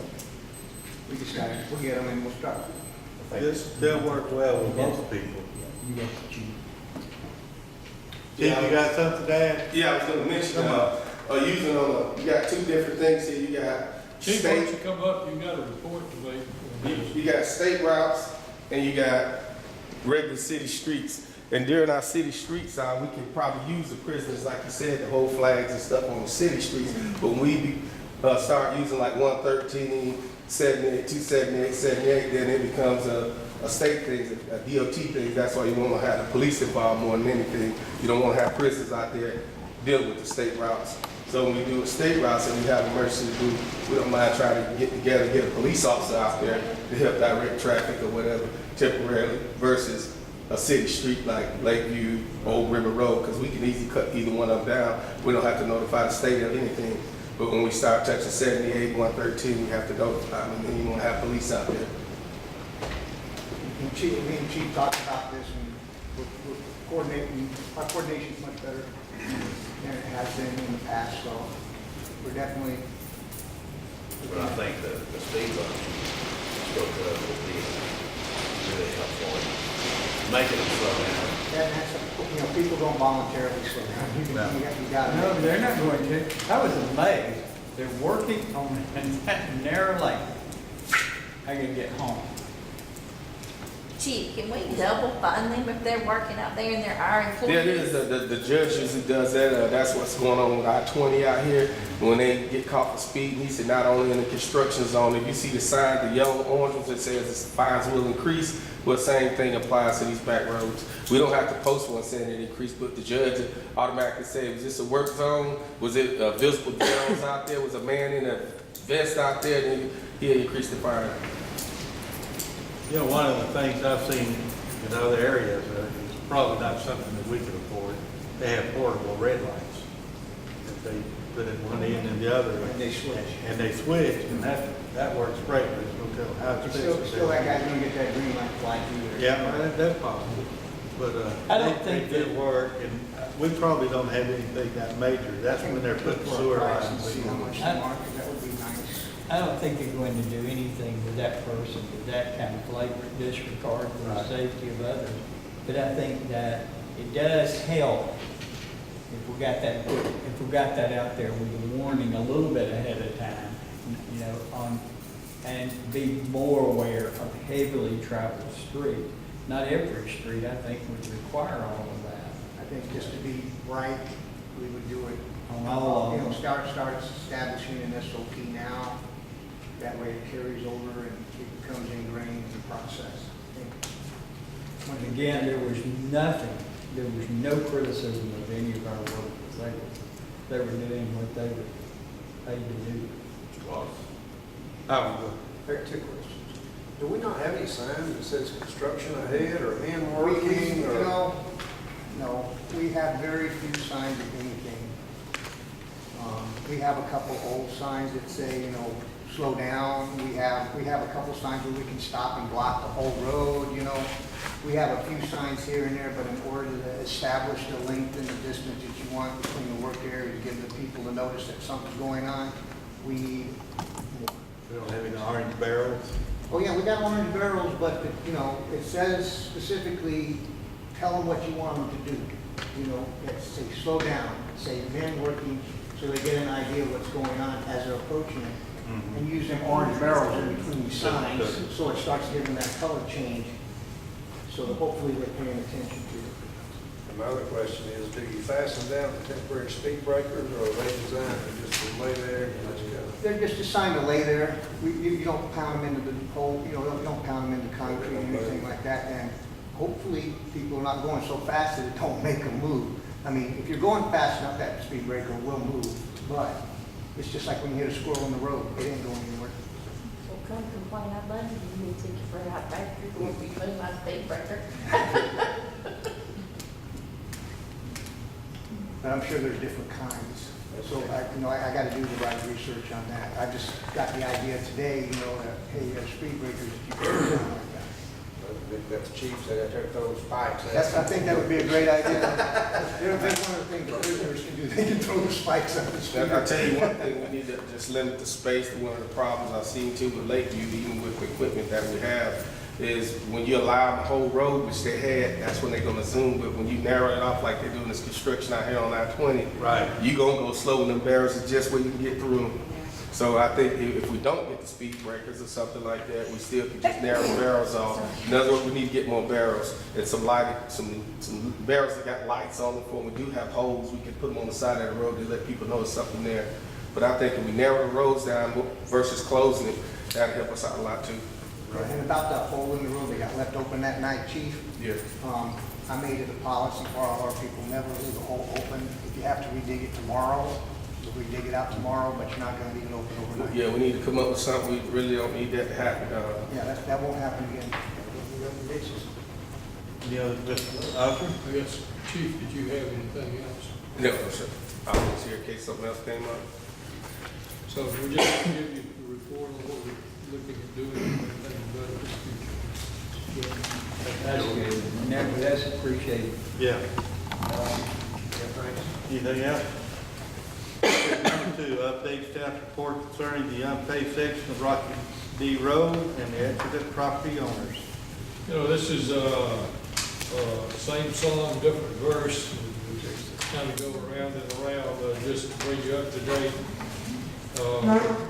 We're continuing. I have to send George down every so often. We don't have that many property owners down there, but they find ways to get cross with each other, including claimed most recently that one business was using the road right-of-way as his staging area for big trucks, and he was doing a repair and question even whether the zoning is correct. So we continue to have that. The other is that we do need to look at upgrading that street. And I think we've reported to you that one of the property owners had talked about a joint venture. I'm not sure where he's on the joint venture, because more recently he's been unhappy over other things with his neighbors, so we'll see.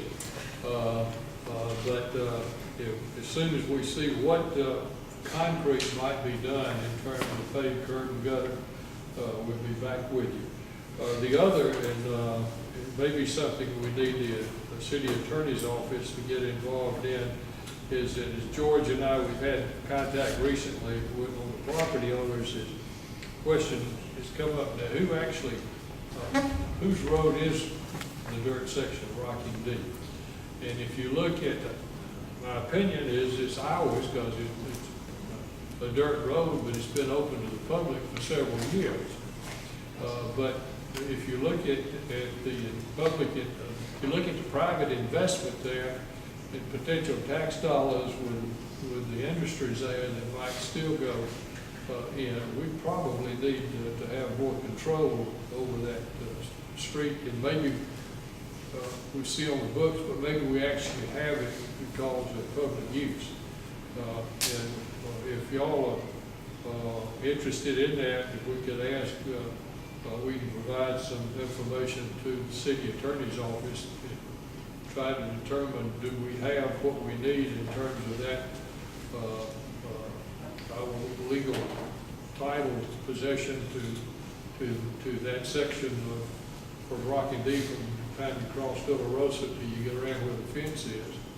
We can do that. But anyway, just Rocky D Road continues to, every week George and I hear something on Rocky D Road, just about. Any questions, George and myself?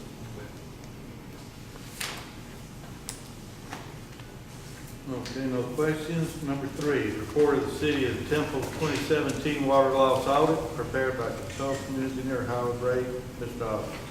I'm just giving you a little note there that this is one of several things that we have to do to keep the state EPD happy and off our backs. And so we're working on this report has now been filed that by Mr. Lee, I've given you a copy of the 2017, but we now are getting the 2018 prepared and to them. The next one, if I just move down to number 4, stormwater management plan. I had given you a copy of that. I think it's about 35 pages on the form that has to fill out. That Howard, Ray, George, and myself are working on, and we've got another work session coming up Friday at 3 o'clock, trying to get this ready. If you remember, we did get an extension until April 16th, and time's going by, so we're trying to move that along. And if you want to read what we did last time, you can go to the workbook that we had for your regular meeting on March the 4th. Any questions on that? Okay, that takes care of number 3 and 4. Number 5, code enforcement. George, report on work he has done in preparation of the city of Temple, considering the possible application of a sewer service surcharge on certain industries and commercial business due to the extra expense incurred by the local government in treating their sewage. You'll go to the next tab. If you've got a blank there, we need to give you something that says wastewater permits. If you have that, that's where it goes, right there. And George, you're on. Did everybody get that copy of that? They should have, everybody should have. Okay, essentially what we got here is industrial users typically put more things into the sanitary sewer system than the average residential house. And according to the EPA, there's a categorical industrial users, CIUs, and there's a few of them. There's a giant list. It's about that long, about 100 pages long, front and back. And they describe things such as coal mining, to steel, to Sonico down there doing timber, to Janice up there doing water work and all this kind of stuff. Now, according to the EPD, all CIUs are supposed to be given a special permit to use our facility. We assign that. We're the licensed users to assign this license, so to speak. And we can also have non-CIU users, meaning, like you say, Janice, the only thing they put into our sewer system is stuff coming from their toilet. They don't put anything else in it. So that would be a non-CIU. We would designate that ourselves as a non-CIU. So what I was tasked to do was go through that list and see what kind of things here in Temple have the potential to be CIUs or a significant industrial user. A significant industrial user is somebody who uses 25,000 gallons of sewage a day.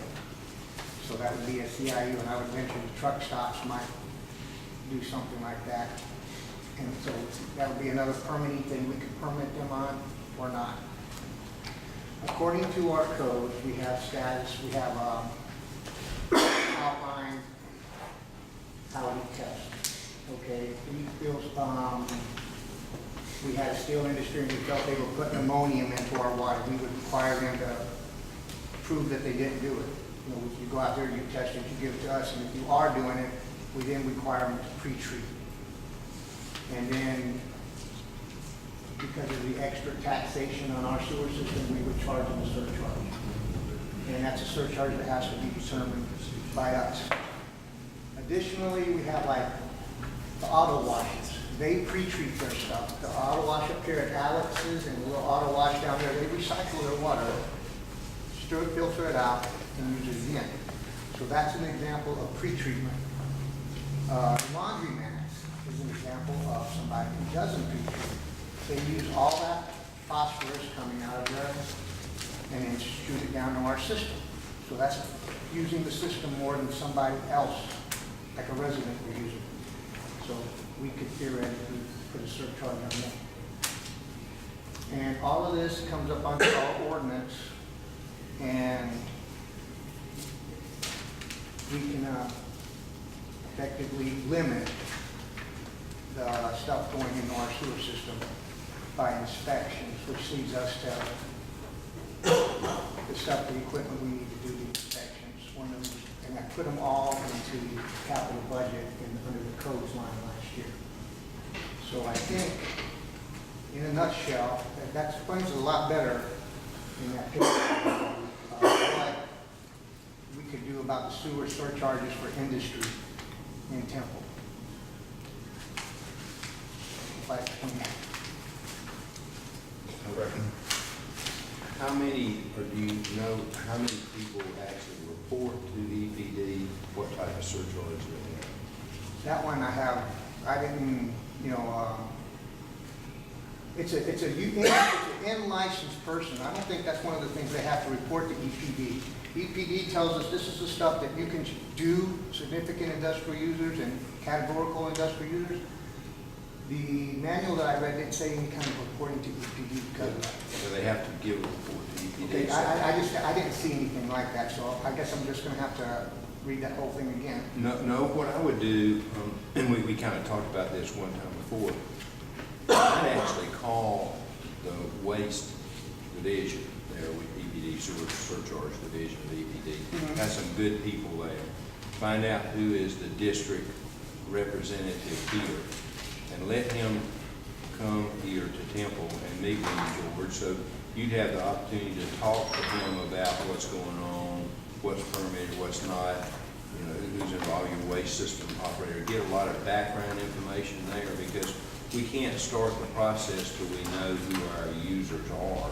Well, I know who our users are, and that one I do know. Okay, then what I would do is go ahead and send them a list of all the folks you think are users, some of the folks you indicated tonight. Right.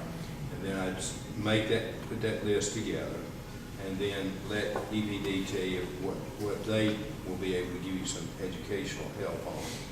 And then in addition to testing and what we call dual sampling, meaning that the industry X tells you we're not doing this, you'll go out there and sample their waste stream to determine potentially whether they're telling you it's right or not.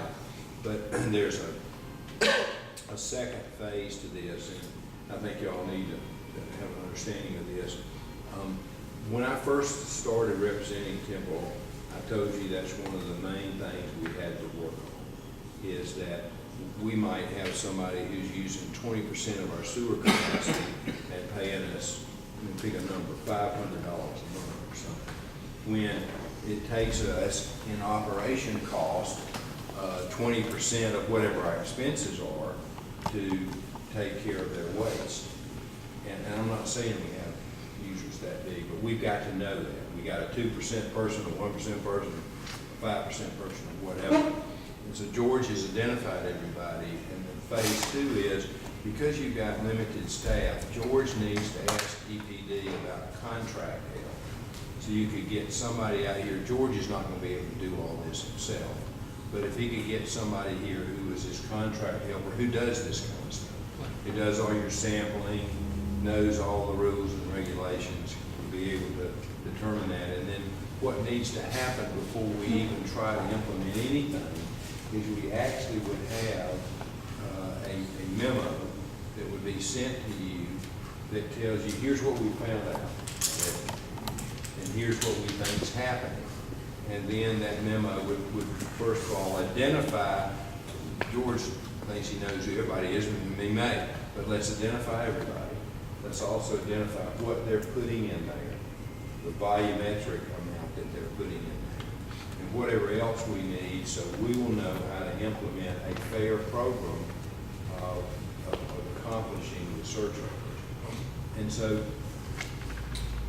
part 1 will be a little investigation with EPD.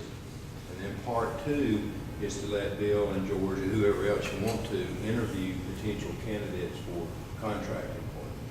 And then y'all, we'll need to look at that, look at a budget amendment, if we gotta have more money to do that. But I don't know if we're talking about a big expense or not. But we've got to know what that is in practice. And then once you got that information, then we'll have to have another session to decide at one of your committee meetings what to do from that standpoint with George's recommendations. Yeah, right now I pulled the EPD permits for categorical industrial use. We have Craig Wire and Sonica were the only two that are listed by the EPD. The rest are potential, that have not been identified by the EPD yet as. Right, and you may have folks that don't want to be identified with EPD. I don't know any of that. So that's what somebody who does this for a living, and there's a lot of folks who are consultants who do this work, and you just need to see who you think would be good and talk to some of these folks and decide. As I end this, Bill, did you ever deal with Ronnie Wood at all, who is in Douglasville, who's the engineer for the Douglas County Water Department? He is an expert on this area, and did a lot of that work. And Ronnie, I have a lot of confidence in, and Ronnie might be able to help you, George, on a kind of a consulting basis, but also tell you who he thinks would be good to help him. I got his contact information. Somebody just, you send me an email, you send me an email, I send just send it on, work from a little background and get y'all in touch with each other. It'll save you a lot of time and effort, because, George, I want you to kind of be out there as the practical person. If you start reading those regulations, then you may leave Temple and never come back. So don't get intense. I lost 5 pounds. So don't get intense, George. Just get you somebody to help you who is intense. Anyone got any questions on it? All right, that concludes my. All right, thank you, sir. Thanks, George. That brings us to personnel. Chair Richard Bragg. Mr. Osborne, update on our new public works director. We're recruiting. We are recruiting. We've got about another week before it closes out. We've got one good applicant. I'm not sure how many total we've got, Kristen. We'll have more than probably 2 or 3 probably. I've only seen one, but you might have more. But we will be coming to you, hopefully with a good report and a good possibility when you meet next Monday, first. But recruiting deadline, we're still open to receive applicants through, I think it's the 28th. So that's my report. Did any of the same ones apply again on the board? Point of order before you discuss number 2, and that is, this would be a personnel matter. Normally it would be. We're not going to be talking about that. Okay. Thank you, sir. Number 2 is personnel matter, we're not discussing it tonight. Number 3 is more of a little quick introduction of what's the next phase after we did the personnel handbook.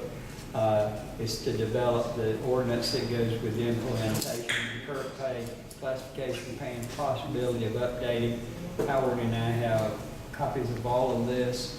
What's in it that we'll be looking at is, the travel reimbursement, the list of all job descriptions, the process for adding new ones, procedures for requesting city business leave. That's like when you go to mandated training or all of that.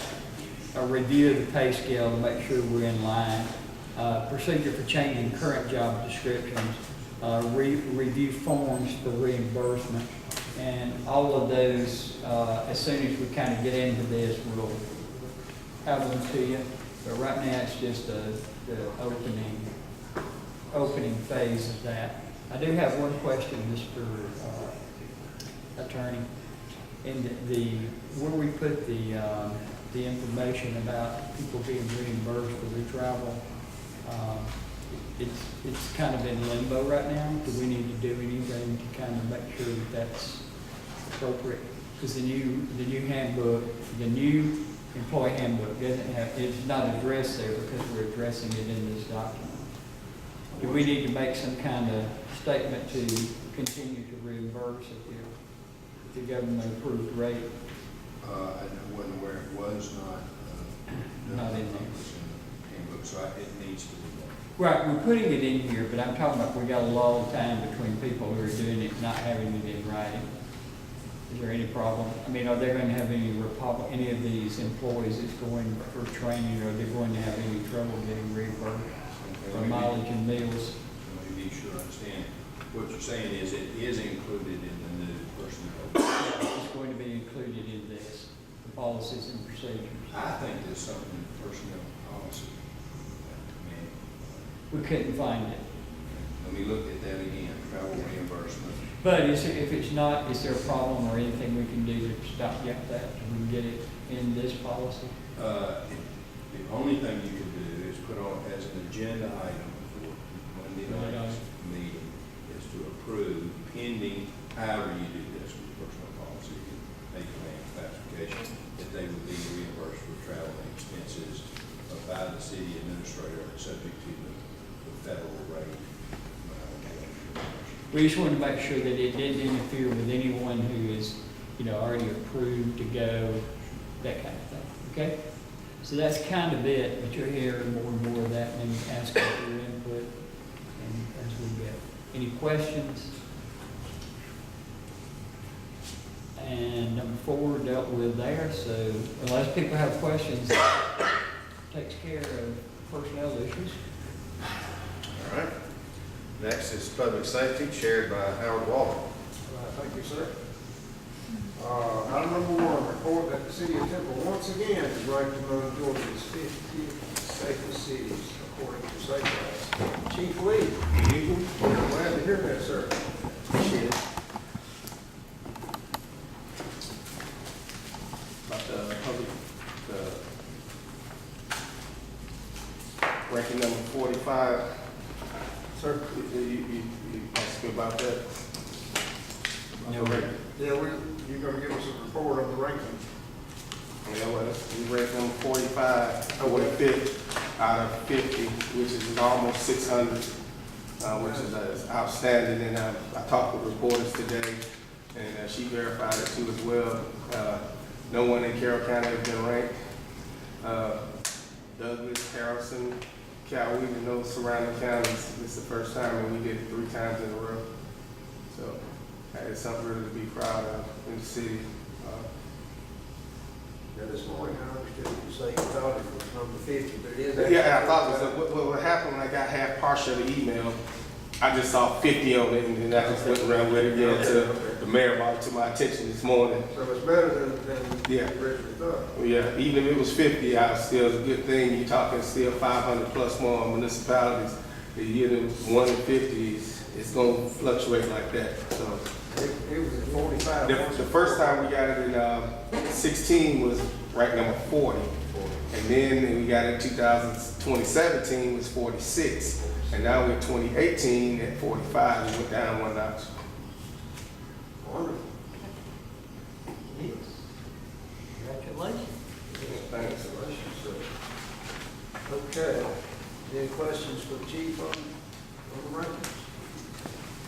Other than we're just proud of it.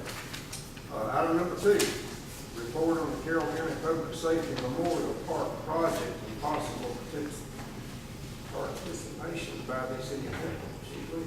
Before he starts, if you'll go over a couple of, that, 3 or 4 tabs from where George did the wastewater permit, that you'll find a memo for me on this, but attached to that, is some information that the chief may be referring to as part of his report.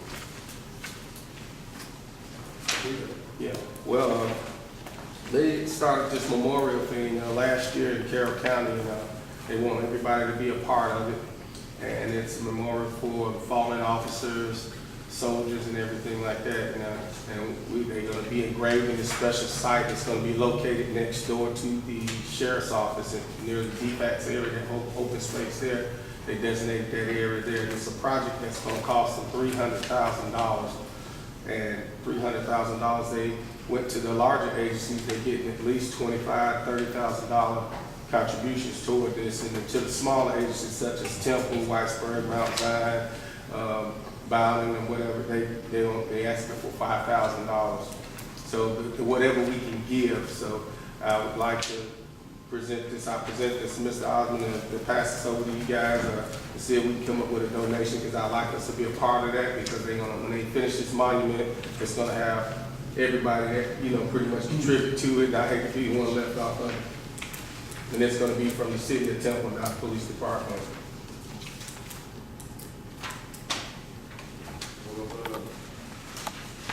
the city be recognized down there as being a part of a contribution? Oh, yes, definitely. I mean, even though we don't have had an officer that died in the line of duty, knock on wood, but there's still, it's a part when we do have one that something happens to, and then they also going to create another section, he said later, of people who were employed at police departments that currently was employed and passed away. They're going to have something like that. But the reason why this is an expensive monument here is because they want to give more detail when somebody killed in line of duty. So when somebody walk up, they can read what about their grandfather, their father, something in detail. So there's going to be detailed engraving on top of this ceramic, this tile, whatever they're going to do it with. But I can share some more information to you as I get it. There's no specific time other than we want to have this done before Memorial Day. And he said he'd like to have all donations in by June if we could. So, Craig, do you have money in your budget to do it, or are you asking for us to pull the money from the admin budget, or do you want us to do a fundraiser? How do you want it? Well, definitely not fundraising. They doing all that. If we have it in the budget for this, because it's going to be for the city. Remember, I said not for just the police department. It's going to represent the city of Temple, not the police department. So what we could do is, if we can fund it through the city or whatever I can squeeze out, and for the other the departments can squeeze out, and we can chip in like that together and do it, because it's for the city, not for the police department.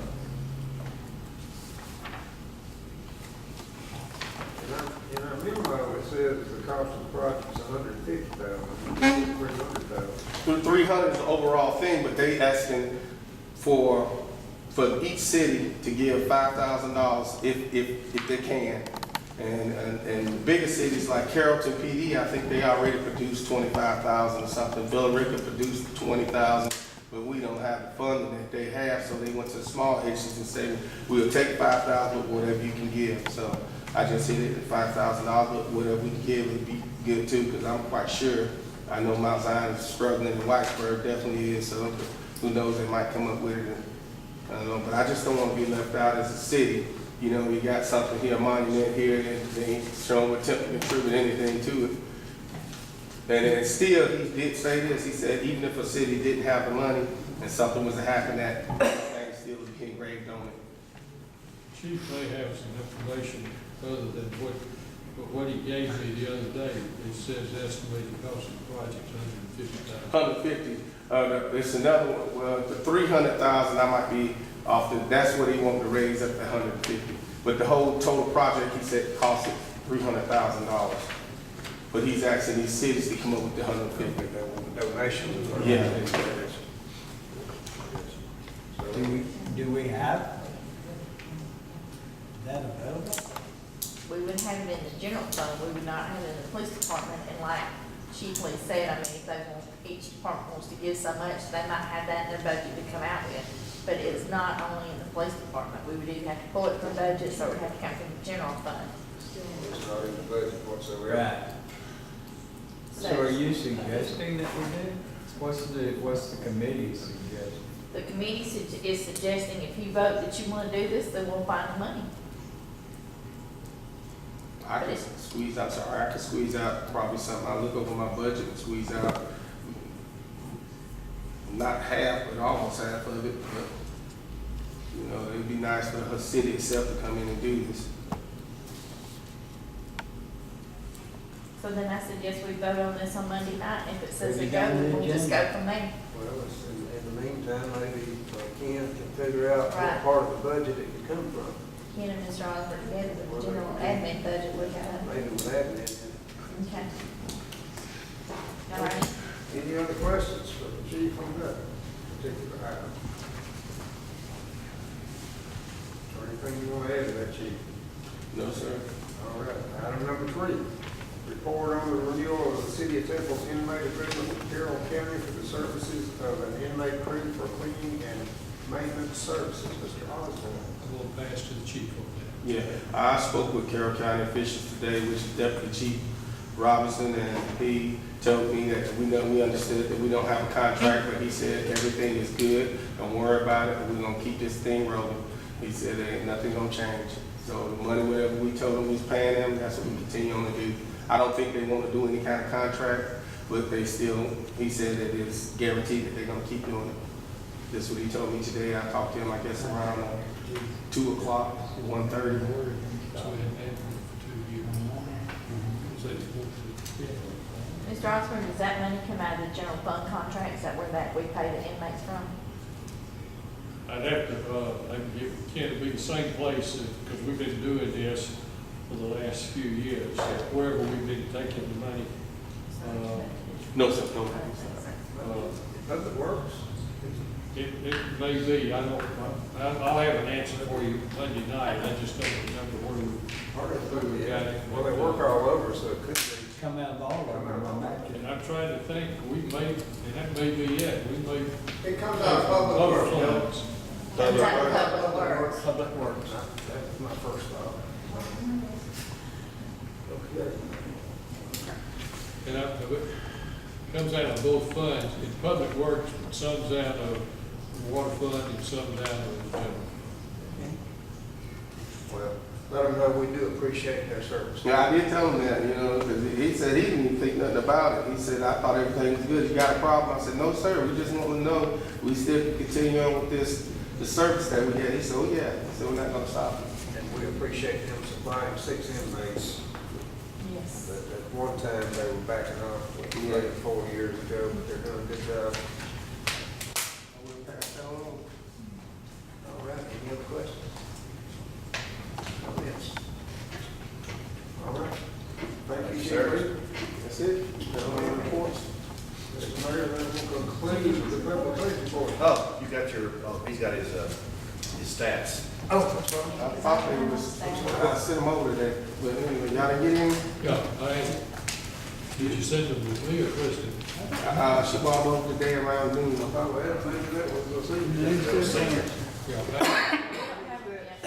That's okay, we'll give We will pass it around and We'll let put y'all them look at in the it. boxes. I made copies for, I made 9 copies, but anyway, that's the stats while we're talking, I can just talk over it. But look at, pay attention to the highlights of anything. This month alone, we arrested and bought probably several ounces of methamphetamine and marijuana off the street with 4 officers that's listed on this paper. There's some great traffic stops and some calls that we got out to some residents would turn up to be drug arrests, and we ended up seizing this off the streets. Oh, that, that,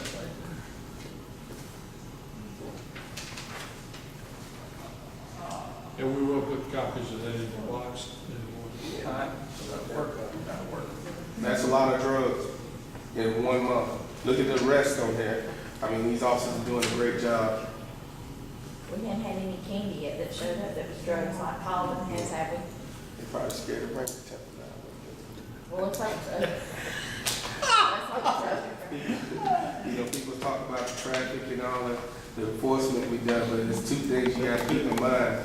We catch 75% of criminals through traffic stops, number 1. Number 2, officer presence.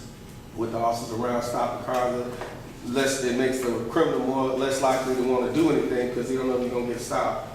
And just being, and this right here itself shows that the officers are really working. I do see them out and about. And that's a lot of calls for a little town like Temple. From the 911 reports, we 3rd ranked. It's Carrollton City, Carroll County, and I think it's Temple that receive the most calls out of the whole county. Temple. That's a lot of calls. Hey, we got good business, I'm telling you. That's the thing. These officers are doing a great job out there. We got full staff, and like I said, I can always use more from the city, get available, get the funds to get it, we can then even be better. We had 2 trucks stuck on railroad tracks. Yeah, that right there is gonna be a never ending stop until we get those cross guards. We don't get the cross guards up there, it's gonna I continue to think happen. you're right. Because everybody keep going with this GPS, and that's the number one thing, they follow that GPS and they're not looking at the devices. I think that's what stopped it, you go to record. Yeah, that's what I've been trying to get. I asked them, about several years ago, getting one. At least just tear up the top part of your truck, at least you know to stop. Yeah. Versus the whole train hitting you and causing all kind of, you know, damage and stuff like that. So that's something we not quite need to look into. Maybe we need to increase the time. Double. I was already high. Well, it ain't high enough to make them stop, that's the deal. You're not talking about the crossing that's in the county. And we're talking about the What's the city. city? I think it would be a good idea to go on the public record for tonight's meeting that we consider this to be a significant problem created by the railroad and instruct the city administrator, or maybe better coming from us, to indicate to the railroad we think it's a safety hazard and that they need to do something about it. We need to put them on notice. And I think we need to go ahead and do that. They do not, as you know, they're independent, they do what they want to, like the way we're required to be significant certified level to keep track. It's just too many getting stuck there. I mean, it's ridiculous. If we get those crosses, I guarantee you to stop. Talk about the one kind of. Yeah, how they respond to COVID. There's two crossings there that they get, well, there's actually 3 crossings, Ringo Road, one right in the center of town, one on the end. And the Ringer Road is not in the city? Right? Okay, so we're talking the 2 crossings in the city, if you just identify them for me, Bill, I'll find out who the letter Okay. needs to go to, and let's go on and do that. I think we need to take some action on that. And then, Kristen, if you make a note on your calendar, see if we get a response within 120 days, failing that, we need to follow up and continue to follow up. Did Bill Record get their crossbars? Bill Rick's They been far up, by I know, for probably 12 years. They got one, if you going into Bill Rick, if you know, look like you went to the hospital, it's right there. Did they have to buy them themselves, or did they get help from the railroad? I don't know, I can look into it for you tomorrow, but I mean, Normally, the railroad's responsibility. Okay. Didn't the doctor I don't know. told us it did not look at that? They might have, I'm not sure. I know it. Wide open. speaking of, Depends on whether they cross. Ms. McCray, speaking of what you just said, I did a training class at the railroad company, what the railroads usually do. Sometimes they'll buy it and have the city pay for to put it in, or vice versa, I can't remember which one it was. But in this case, yeah, I'm quite sure they come from that, because it's costing them more than anything. Which is North or Southern cities? Norfolk and both of them. Oh, it's both. Mainly, I think that the track here in Temple is Norfolk. Yeah, it hurts them just as much as it does us. Sure. Because their trains are stopped when that happens. And that's all something, Really close a fine. couple of times. Be 200,000-300,000, sometimes millions. Depends on what kind of freight you have on that train. If it's held up for 5 or 6 hours, That's how. and it's got a destination to be there, they're going after the insurance company. That's why we always write the tickets here. We have to look kind of crazy, they get fined. I mean, charged and they ain't got no tickets. All right. That's it. Thank you. Thank you, sir. Thank you. All right, that brings us to recreation, chaired by Richard Bright. All right, Mr. Osborne, what are the current problems? Okay, well, the next tab, what we were looking at was report on the Public Safety Memorial Park is just a one-pager from Joe. Joe was out for a couple of days with minor procedure, but he just identified just current items, which I just called to your attention. So spring is activities are underway. So, Okay, so that's just his his report. You have a report. Oh. First time we had that one. All right. I have something. What is it? I was asked to bring it up, they wanted it on public record. so I'm gonna bring it up. We had, our baseball season started, and we know about the sizing issues, but, I had 4 coaches come to me and they didn't get any rules. And so what happened was, when I went to inquire about the rules, to which I try to give them your number as much as possible, just let me tell you up front. She goes, "Where, girl?" They had a Dixie rule book, which is what we play under, but we're under county rules in this thing. And we had coaches go play ball games that we played under rules we didn't even practice in, because they didn't have copies of them. So they're asking that there be more communication between the coaches and the rec department on park rules and on, seeing if they can't get a response within a certain amount of time. One coach said that he called and it was 6 days later, to which I see Jody's been out, so I mean, it could be Matt Robert was there, I don't know. And I don't know if he left it on Jody's phone, Matt's phone, or anything, because I'm trying to get very little in the middle of this. But if there would be more communication between the rec department and its coaches. A meeting before the seasons would be nice to start. Rules would be nice up front. They asked that they be posted on the website. Every county around here has got rules on their website. We don't have any. Of course, ours haven't been updated. Well, and we don't. Right. So I'm just, I don't know. Hey, I got the call on the sizing issue, trying their best. Hey, Sandra, come to hot seat and tell us about that addition. Oh my gosh. And when are you going to be putting food in that addition? I would love to tell you about that addition, but I can't get in it or see anybody. So I don't have anything to tell you. How long has it been since the last person worked up there? There was somebody there today who could hear me in there, but I don't know what it was. There was somebody up there that last meeting we did. Yeah. There Late in the was afternoons, that's when they're showing up. I mean, But I don't, a couple of guys was working on it one day. I want a legal question. To me, a business that makes a commitment to us is under a commitment to do us a project. And we have a lot of situations within this city where we vote and a year and a half later, somebody finishes a project. Is there not, when we sign contracts to have work done, can we not start putting in there that if you don't get finished by a certain amount of time, you start paying us money every day you're late? Sure, it's a penalty clause. Absolutely. Can that be added to all of these? Because it's annoying. We got a little box up there in the middle of the rec department where they started some press box. It's just sitting there. And, you know, they're charging us a ridiculous amount of money, can't get them to finish it. Now we're sitting up there at this senior center, the exact same thing. Now, they may be inside doing something, but I can't figure out how to get in there first to see what they are doing. But it's ridiculous. can't get in. Now, we have to tear I have no idea. we think you have to tear a sheet of plywood off. But can all of the contracts from this day forward within reason have that penalty clause? Let's start making, we got this doggone, even something like the internet, you know, trying to get our website up. They're 3 months past their promised time. This company, I don't know, I would have thought even with the pouring down rain, they could have done more work than they've done. And I was trying to think, there's others where, signs on the truck, anything you start to think about, it just takes.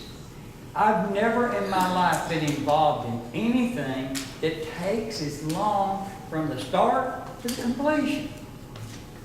If you call her like Kelly, she'll call you back and tell you something, but it doesn't. Well, I don't care, she can call back 90 times a day. I want paint on there and I want it being used. We were almost in a critical situation to begin with, but out of space, out of refrigerators and all that kind of stuff. Out of storage. So what do we need to do? Do we need to make that a policy? Or can we just say, from here on, put it in I've there? got a form that I've given the bill before. I think it does have dates in the form, but I'll go back and look, and then I'll look and see what we do, what we can for it. Did we get fencing up around the lake? It's in progress. It's in progress. Those guys have worked pretty good. Yeah, they've done real well. I don't think we should have any project without a completion date. I think I mean, the proof is that it shuts. Ridiculous how long it gets a project finished in this time. Anything else going on in the senior center? Someone was really nice to bring about 70 boxes of chicken to pass out to the seniors. It was barbecue plate with chicken potato salad and it was Did they enjoy that? the ones that got it. We haven't, we still have some. There's a fundraiser for the lacrosse team, and they had some left over. So I got a call from one of my debaters saying, we got all this, we're about to throw in the dumpster, and we know you'll have a heart attack if you ever find stuff. So call Sandra and to get it. To get it. There's half chicken in there. Yeah, it was, Like 70, what, 70? they love free stuff, so they were real happy with it. Okay. Anything else you want to yell about, scream about? This conclude, any questions by anybody? There you go, it's yours, man. Thank you, sir. All right, under other. Thank you, Sandra. Item number 1 under other is to change the date of the monthly series of city council committees meeting from the Monday preceding the regular monthly voting meeting being June 24 due to the city of Temple's participation in the annual meeting of the Georgia Municipal Association on June 21 through 24, with the new time to be 5:30 p.m. Thursday, June 20. Any discussion on that? Any unhappiness with that change? And I assume we can vote on that Monday. Yes, sir. All right. Is that- Get over it. Well, I guess. I won't be in the country. First of all, I got, isn't that, that's when we go to GMA? Yeah. 23rd. Yeah, That's the reason. That next morning, I come there at 4:30. Oh. Well, I guess when you do your Well- committee meeting, you'll talk fast. Well- And then I've got plans for that, that Thursday night. That Thursday night? Okay. But, hey, so be it. Hey, and I do too. I have a conflict that Thursday night. Okay. That'd be recreation personnel and Well, which is, an entire week. I'm there for Tuesday or Wednesday. It would be better for one of us to be here and not, and instead of both of us being gone. Because Howard can certainly, When you got there? that entire week, You don't know. the whole week. That's the national speech and debate tournament. I got kids What qualified. week are we talking about? I totally lost. It's the third week in June. Okay. So we're looking at, I if paid. we back up from the 20th, either the Monday the 17th or Tuesday the 18th. or if you do it the latest June and not do your July meeting, change it from Monday, July the 1st to Monday, July the 8th. That will work. So if we did that on July the 8th, and then we could do the other meeting, we would get, Thursday would be, June the 27th. Hold on, Yes. is that right? Yes. Thursday the 27th. That Thursday, the 20th is right, the next Thursday will be the 22nd. We're gonna do it at 5:30.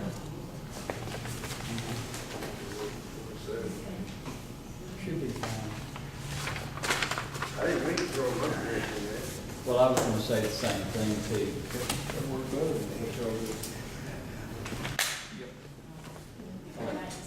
So, you know, as they So send out these late announcements, say the date. That's right. So that, we'll vote on those that Monday. Okay. And so that, number 2 is also part of that. Yeah. It'll be July 8th will be the new date proposed for voting on Monday night, the next meeting. So I have a question for this. Are we gonna do our meeting on Memorial Day, which is the last Monday in May for committees, because we don't have our staff is off for the holidays, is that not correct? And the last Monday in May is Memorial Day, am I not correct? Are you gonna do committee meetings on that day? No, change that. Well, I've got a key if you want to do it. Well, I don't care, I'm just saying, not a lot of people might Well, not be here. What's the Thursday before that? Thursday before that would be like the 23rd. May Third, 23rd. third, If Wait a minute. May the 27th, 27th. Memorial okay. Day, the Yeah, Thursday 23rd. night before that would be the 23rd. Yeah. Okay, Yeah. before you set that date, I suggest everybody make sure you're not doing, somebody's not doing graduation. Because that's the last week of school, everybody's gonna be doing some graduation. Just saying. Well, we could tentatively, and by the time we vote, we know. I think the last week of school was the week before that, isn't it? Right, but I'm saying that week that you're talking about us Oh. meeting could be graduation Oh, stuff. well, it won't be for Carroll County. They always do graduation the same week that school ends unless they've changed their When do we practice. end? I think we graduated on the 16th. So we can check all that. We'll Yeah. check on that and get. So the proposal date is the 23rd of May unless we find out. The 24th is the last day. Yeah, so say 24 is last day. Oh, you said the 24th is Yeah, the that's last what I'm day? saying. Oh, okay, I'm sorry, I was thinking it was the week before. I thought it was here. Nope. No, 24 is last day of school. If you have it on 23rd, which is fine with me, but I'm just saying you may happen to somebody's graduation. Yeah, okay, we'll check on it. Mhm. But we definitely are not gonna make the 27th, right? Correct. Thank you. There's no way. I don't think we should be What better holiday would it be than to come up here and have a committee meeting? on Memorial Day. They would probably be, if you called it, it'd probably be a memorial for you. I guess I may want to change that also. All right. No need for executive session. Closing comments. Ms. Bivens. None, thank you. Mr. Wallace. Mr. Wallace. No, sir. Ms. Miller. Mr. Bracknell. I entertain a motion to adjourn. Make a motion to adjourn. All in favor, let it be known by saying aye.